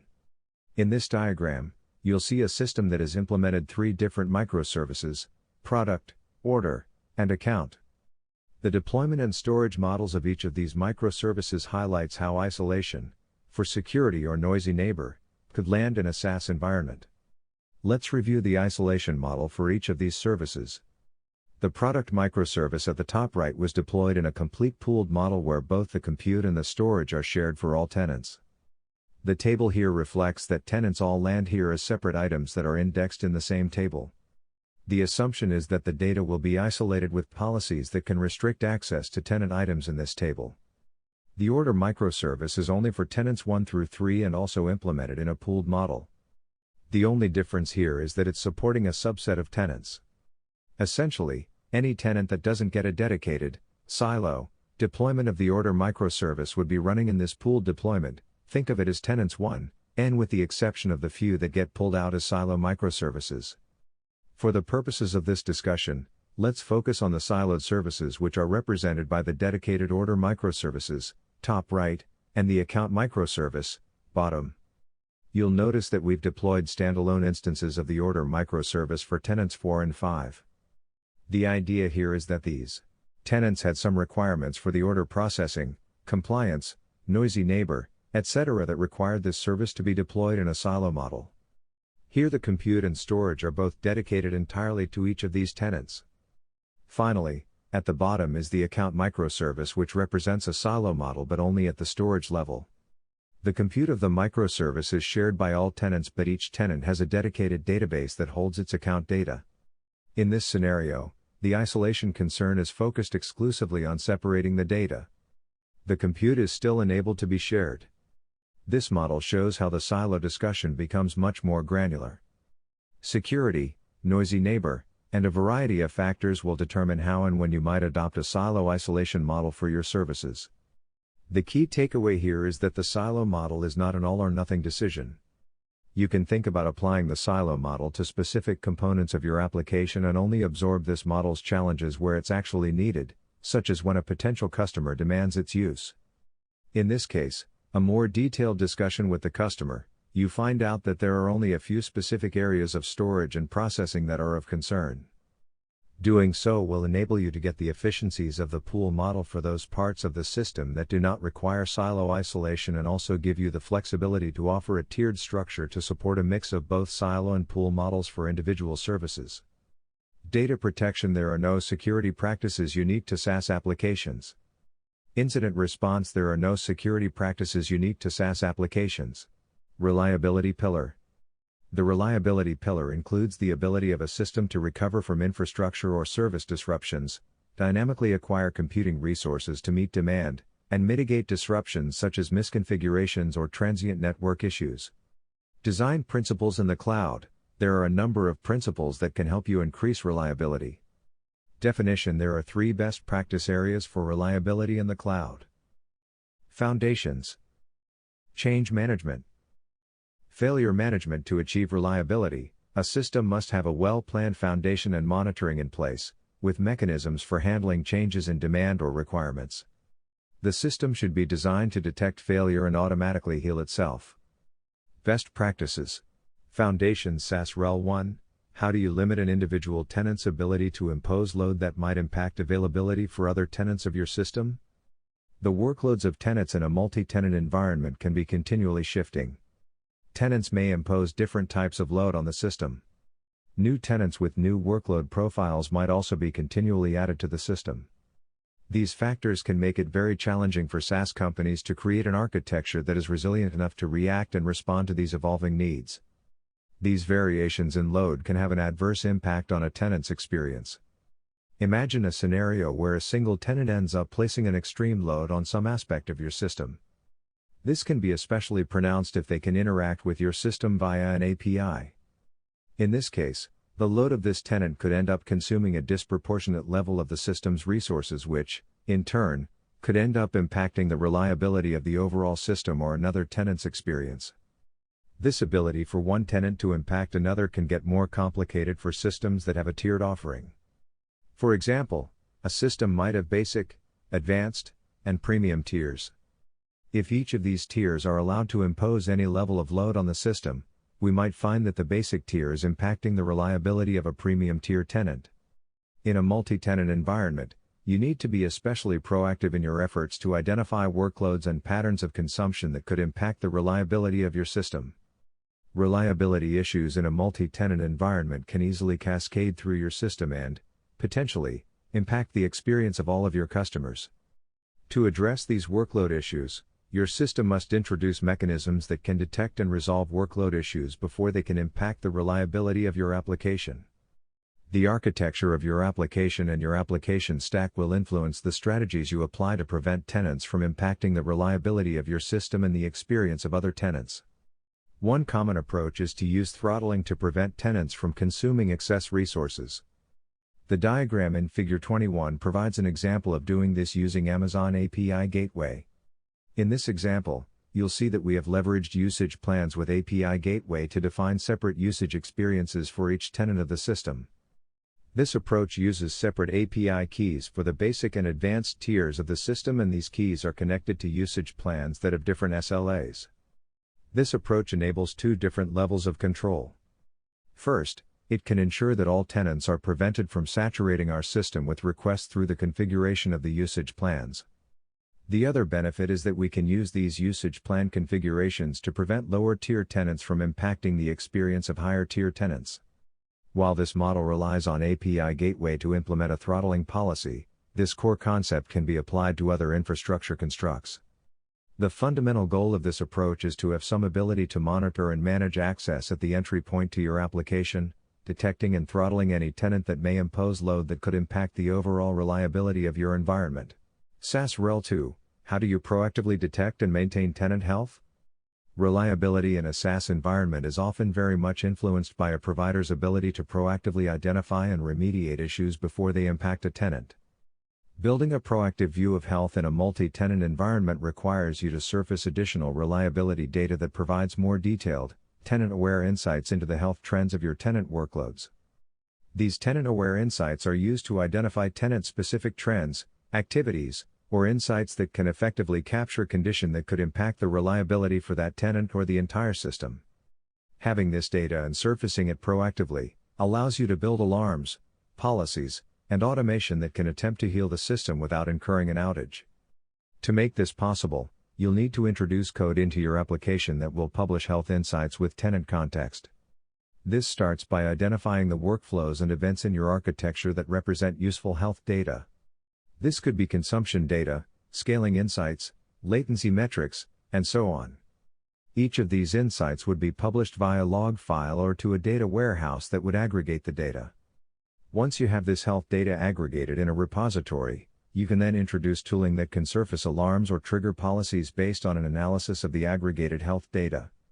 SaaS Rel 3, how are you testing the multi-tenant capabilities of your SaaS application? The testing model for a multi-tenant environment goes beyond simply ensuring that the functionality of your application works as expected. SaaS providers must also create tests that will validate that your system can effectively address common reliability challenges that are associated with a multi-tenant solution. There are a number of different dimensions that you'll want to include as part of your multi-tenant testing strategy. In many cases, these tests are targeted at validating the constructs that you have in place to address the scale, operations, and reliability footprint of your SaaS product. It's important to note that SaaS testing is often about simulating the extremes that your application might encounter. You should be focused on building a suite of tests that can effectively model and evaluate how your system will respond to the expected and the unexpected. In addition to ensuring that customers have a positive experience, your tests must also consider how cost-effectively it is achieving scale. If you are over-allocating resources in response to activity, you're likely impacting the bottom line for the business. Some specific areas where you might augment your load and performance testing strategy in a SaaS environment are: cross-tenant impact tests. Create tests that simulate scenarios where a subset of your tenants place a disproportionate load on your system. This will allow you to determine how the system responds when load is not distributed evenly among tenants, and assess how this might affect overall tenant experience. If your system is decomposed into separately scalable services, you'll want to create tests that validate the scaling policies for each service to ensure that they're scaling on the right criteria. Tenant consumption tests. Create a range of load profiles, for example, flat, spiky, and random, that track both resource and tenant activity metrics, and determine the delta between consumption and tenant activity. You can ultimately use this delta as part of a monitoring policy that could identify suboptimal resource consumption. You can also use this data with other testing data to determine if you've sized your instances correctly, have IOPS configured correctly, and are optimizing your AWS footprint. Tenant workflow tests. Use these tests to assess how the different workflows of your SaaS application respond to load in a multi-tenant context. The idea is to pick well-known workflows of your solution, and concentrate load on those workflows with multiple tenants to determine if these workflows create bottlenecks or over-allocation of resources in a multi-tenant setting. Tenant onboarding tests. As tenants sign up for your system, you want to be sure that they have a positive experience and that your onboarding flow is resilient, scalable, and efficient. This is especially true if your SaaS solution provisions infrastructure during the onboarding process. You'll want to determine that a spike in activity doesn't overwhelm the onboarding process. This is also an area where you might have dependencies on third-party integrations, billing, for example. You'll likely want to validate that these integrations can support their SLAs. In some cases, you might implement fallback strategies to handle potential outage for these integrations. In these cases, you'll want to introduce tests that verify that these fault tolerance mechanisms are performing as expected. API throttling tests. The idea of API throttling is not unique to SaaS solutions. In general, any API you publish should include the notion of throttling. With SaaS, you also need to consider how tenants at different tiers can impose load via your API. A tenant in a free tier, for example, might not be allowed to impose the same load as a tenant in the Gold tier.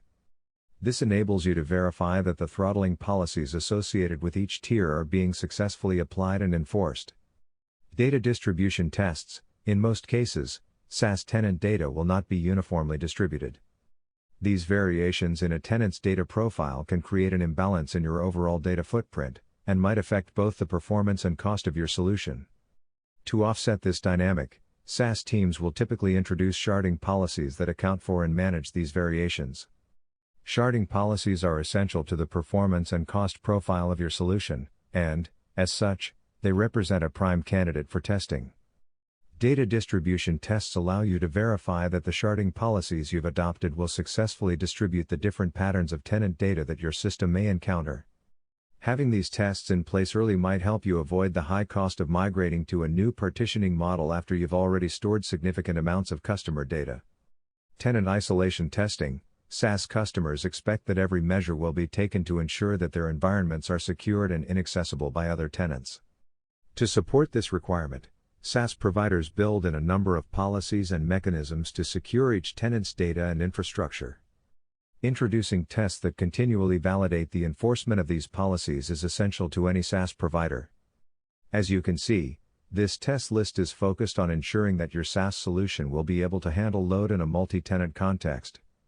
Load for SaaS is often unpredictable, and you will find that these tests often represent your best opportunity to uncover key load and performance issues before they impact one or all of your tenants. In some cases, these tests might also surface new points of inflection that may merit inclusion in the operational view of your system. Change management. There are no reliability practices unique to SaaS applications. Failure management. There are no reliability practices unique to SaaS applications. Performance efficiency pillar. The performance efficiency pillar focuses on the efficient use of computing resources to meet requirements and maintaining that efficiency as demand changes and technologies evolve. Definition. There are 4 best practice areas for performance efficiency in the cloud. Selection, compute, storage, database, network review. Monitoring. Trade-offs. Take a data-driven approach to selecting a high-performance architecture.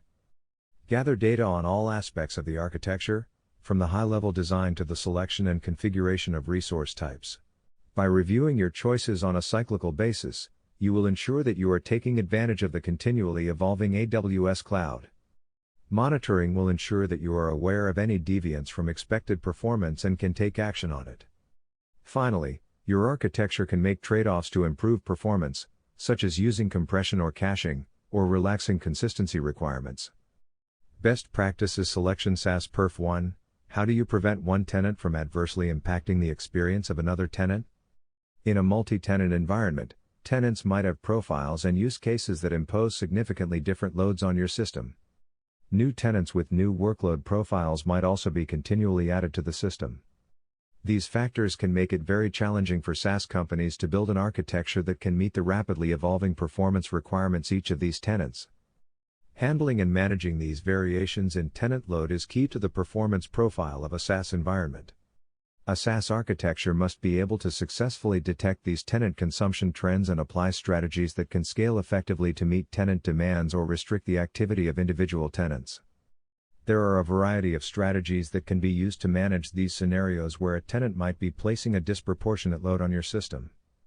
This can be achieved through isolation of high-demand resources, introduction of scaling strategies, or the application of throttling policies. In the simplest and most extreme case, you might consider creating tenant-specific deployments for parts of your application. The diagram in Figure 22 illustrates one way that you might decompose your system to address performance challenges. Figure 22, addressing performance with siloed services. In this example, you'll notice that we have 2 distinct deployment footprints, some in a silo model and some in a pool model. On the left side of the diagram, you'll see that separate instances of product, order, and cart microservices have been deployed for each tenant. Meanwhile, on the right side of the diagram, you'll see a collection of microservices that are shared by all tenants. The basic idea behind the approach is to carve out specific services that are seen as critical to the performance profile of our application. By separating them out, your system can ensure that the load of any one tenant won't impact the performance of other tenants, for this set of services. This strategy can increase costs and decrease the operational agility of your environment, but still represents a valid way to target performance areas. This same approach may also be applied to address compliance and isolation requirements. You might, for example, deploy an order management microservice for each tenant to limit any ability for one tenant to adversely impact another tenant's order processing experience. This adds operational complexity and reduces cost efficiency, but can be used as a brute force way to selectively target cross-tenant performance issues for key areas of your application. Ideally, you should try to address these performance requirements through constructs that can address tenant load issues without absorbing the overhead and cost of separately deployed services. Here you would focus on creating a scaling profile that allows your shared infrastructure to effectively respond to shifts in tenant load and activity. A container-based architecture, such as Amazon EKS or Amazon ECS, could be configured to scale your services based on tenant demand without requiring any significant over-provisioning of resources. The ability for containers to scale rapidly enhances your system's ability to respond effectively to spiky tenant loads. Combining the scaling speed of containers with the cost profile of AWS Fargate often represents a solid blend of elasticity, operational agility, and cost efficiency that can help organizations address the spiky loads of tenants without over-provisioning environments. A serverless SaaS architecture built with AWS Lambda could also be a good fit for addressing the spiky tenant loads. The managed nature of AWS Lambda allows your application services to scale rapidly to address spikes in tenant load. There might be concurrency and cold start factors you'd need to factor into this approach. However, it can represent an effective strategy for limiting cross-tenant performance impacts. While a responsive scaling strategy can help with this problem, you might want to put other measures in place to simply prevent tenants from imposing loads that would have cross-tenant impacts. In these scenarios, you might choose to detect and constrain the activity of the tenants by setting limits, potentially by tier, that would apply throttling to control the level of load they place on your system. This would be achieved by introducing throttling policies that would examine the load of tenants, identify an activity that exceeds limits, and throttle their experience. SaaS Perf 2. How are you ensuring that the consumption of infrastructure resources aligns with the activity and workloads of tenants? The business model of SaaS companies often relies heavily on a strategy that allows them to align the costs of their infrastructure with the actual activity of their tenants. Since the load and makeup of the tenants in a SaaS system is continually changing, you need an architecture strategy that can effectively scale the consumption of resources in a pattern that very much mirrors these real-time, unpredictable patterns of consumption that are part of the SaaS experience. The graph in Figure 23 provides a hypothetical example of an environment that has aligned infrastructure consumption and tenant activity. Here the blue solid line represents the actual activity trends of tenants spanning a window of time. The red dashed line represents the actual infrastructure that's being provisioned to address the load of tenants. Our strategy here, in an ideal environment, would be to keep the gap between the red and blue line as small as possible. You'll always have some margin for error here where you have some cushion to ensure that you're not impacting the availability or performance of the system. At the same time, you want to be able to deliver just enough infrastructure to support the current performance needs of your tenants. The key challenge here is that the load shown in this diagram is often unpredictable. While there may be some general trends, your architecture and scaling strategies can't assume that the load today will be the same tomorrow or even in the next hour. The simplest approach to aligning consumption with activity is to use AWS services that provide a serverless experience. The classic example of this would be AWS Lambda. With AWS Lambda, you can build a model where servers and scaling policies are no longer your responsibility. With serverless, your SaaS application will only incur those charges that are directly correlated with tenant consumption. If there's no load on your SaaS system, there will be no AWS Lambda costs. AWS Fargate also enables a container-based version of this serverless mindset. By using Fargate with Amazon EKS or Amazon ECS, you only pay for the container compute costs that are actually consumed by your application. This ability to use a serverless model extends beyond compute constructs. For example, the storage pieces of your solution can rely on serverless technology as well. Amazon Aurora Serverless allows you to store relational data without needing to size the instances that are running your database. Instead, Amazon Aurora Serverless will size your environment based on actual load and only charge for what your application consumes. Any model that lets you move away from a need to create scaling policies is going to streamline your operational and cost experience. Instead of continually chasing the elusive perfect automatic scaling configuration, you can focus more of your time and energy on the features and functions of your application. This also enables the business to grow and accept new tenants without being concerned about unexpected jumps in its AWS bill. For scenarios where serverless may not be an option, you'll need to fall back to traditional scaling strategies. In these scenarios, you'll need to capture and publish tenant consumption metrics and define scaling policies based on these metrics. Review: there are no performance practices unique to SaaS applications. Monitoring SaaS Perf 3. How do you enable varying levels of performance for different tenant tiers and plans? SaaS solutions are often offered in a tiered model where tenants will have access to different experiences. Performance can often be an area that is used to differentiate tiers of a SaaS environment, using performance as a way to create a value boundary that would compel tenants to move to higher level tiers. In this model, your architecture will introduce constructs that will monitor and control the experience of each tier. This isn't just about maximizing performance, it's also about limiting the consumption of lower tiered tenants. Even if your system could accommodate the load of these tenants, you might choose to limit this load purely based on cost or business considerations. This is often part of ensuring that the cost footprint of a tenant correlates with the revenue that tenant contributes to the business. The least complex way to approach this problem is to introduce throttling policies that are associated with individual tenant tiers. As a tenant reaches a limit, you would apply the throttling and limit their consumption.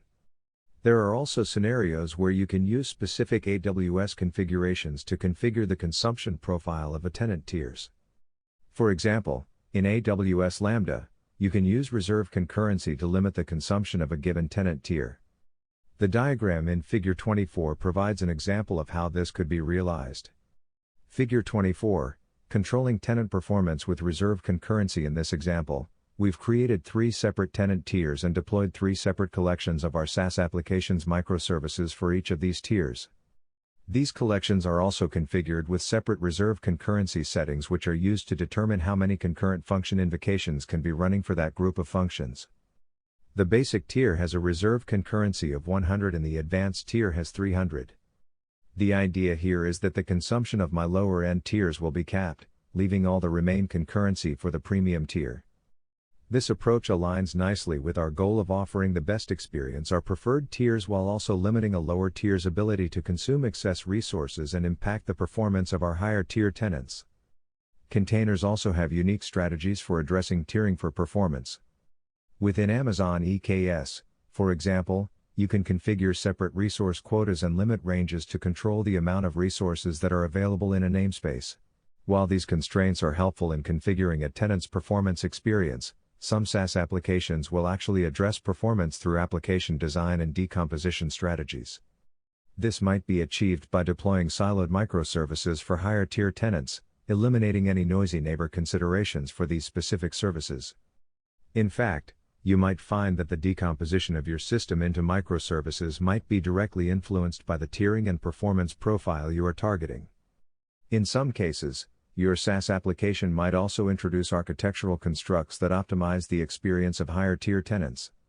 Imagine, for example, offering caching of key data to premium tier tenants. By limiting the cache to just these users, you avoid the expense of having a cache that must support all users. The effort to introduce these optimizations should be offset with enough value to the customer and the business to warrant the investment.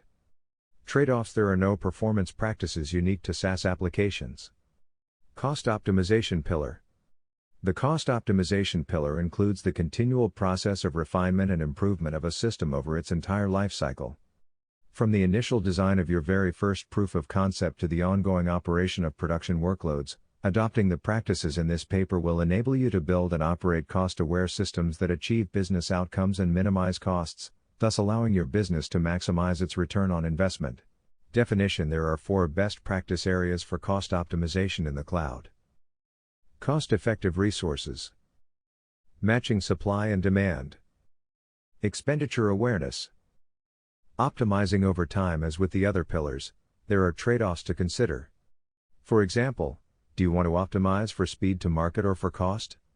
In some cases, it's best to optimize for speed, going to market quickly, shipping new features, or simply meeting a deadline, rather than investing in upfront cost optimization.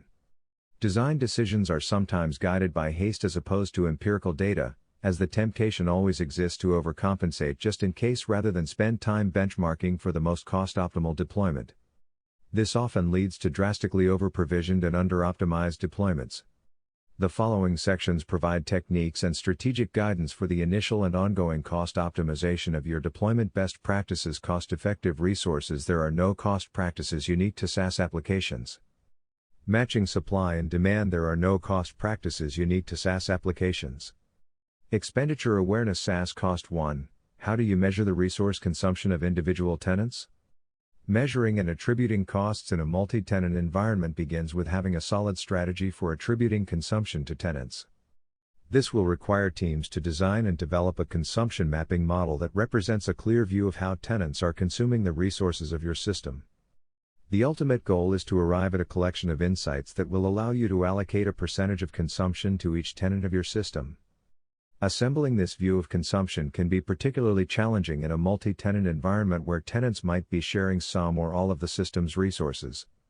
This more fine-grained consumption model removes many of the options and tooling strategies that are often used to attribute consumption in an AWS environment, tagging, for example. While there's no single model for defining how tenant consumption is captured in a SaaS architecture, there are some common strategies that should be considered when selecting a strategy for your application. First, you'll want to look at the overall cost profile of your SaaS environment and determine how your application is influencing the costs in your AWS bill. For some environments, your costs might be heavily concentrated in a few areas of your application. In these scenarios, you might get a better ROI on gathering consumption data for just those areas that contribute most to your bill. For example, if Amazon S3 represents 1% of your bill, there might be little value in calculating your tenant's Amazon S3 consumption. The other factor you'll want to consider here is granularity. There are less invasive approaches that can approximate tenant consumption that may be adequate for your environment.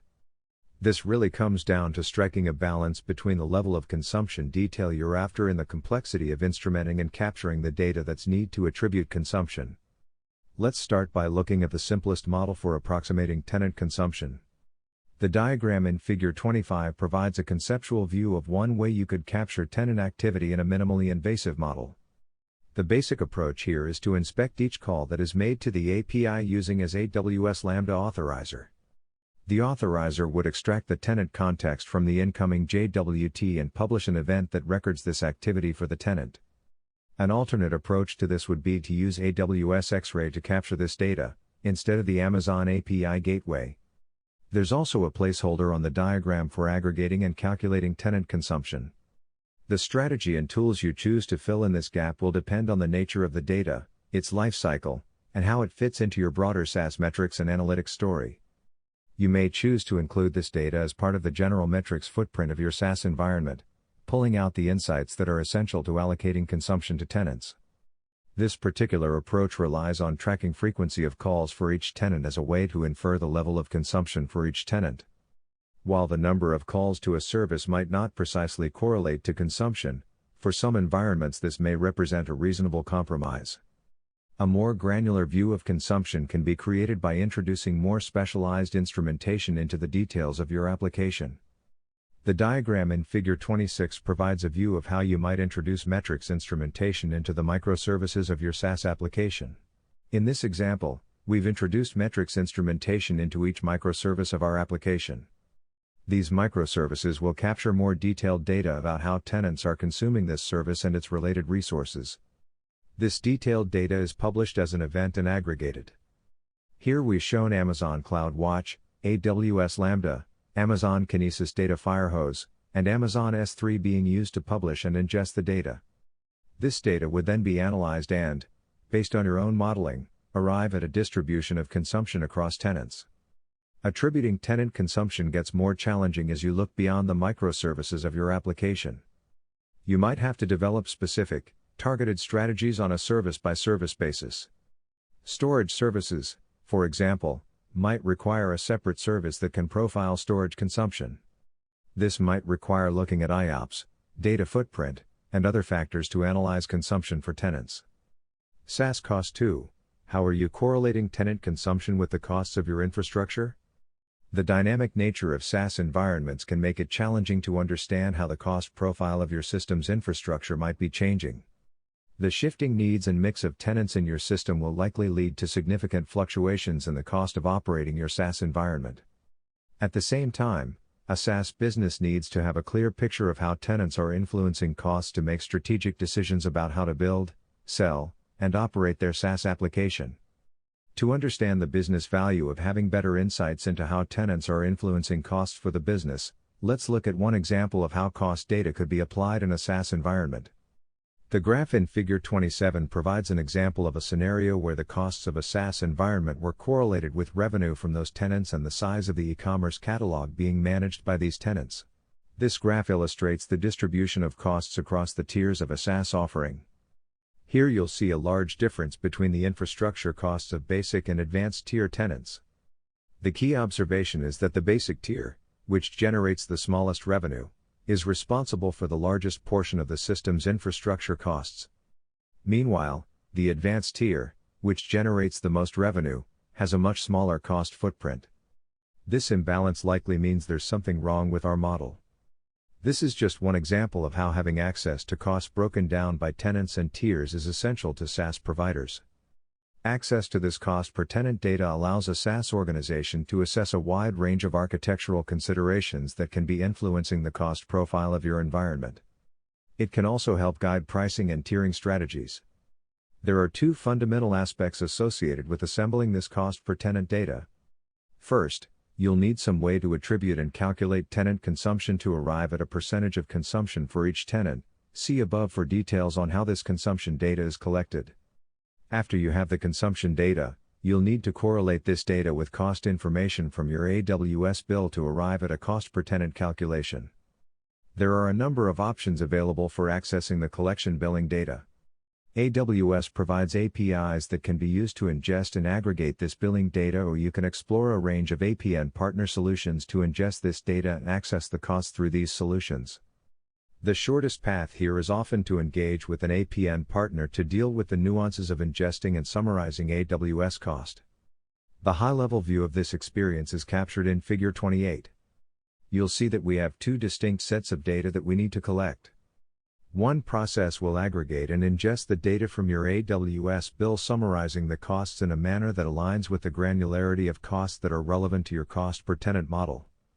Next, you'll see the tenant consumption aggregation, which analyzes tenant activity and assigns a percentage of consumption to each tenant. Finally, these consumption percentages are applied to the infrastructure costs to arrive at the cost per tenant. After you have this data, you can choose how best to represent the resulting costs. Generally, it would seem valuable to have costs per tenant across a range of services that are core to your business. However, you could use weighting and calculate an overall cost per tenant for other analyses that you might perform. Optimizing over time. There are no cost practices unique to SaaS applications. Conclusion: the AWS Well-Architected Framework provides architectural best practices across the pillars for designing and operating reliable, secure, efficient, and cost-effective systems in the cloud for SaaS applications. The framework provides a set of questions that allows you to review an existing or proposed architecture, and also a set of AWS best practices for each pillar. Using the framework in your architecture will help you produce stable and efficient systems, which allows you to focus on your functional requirements. Contributors: the following individuals and organizations contributed to this document: Todd Golding, Principal Partner Solutions Architect, AWS SaaS Factory. This has been an AGPIAL audiobook. AGPIAL, a good person is always learning. Don't forget to like and subscribe. Thanks for listening. Check out our other channel content. Have a great day and enjoy life.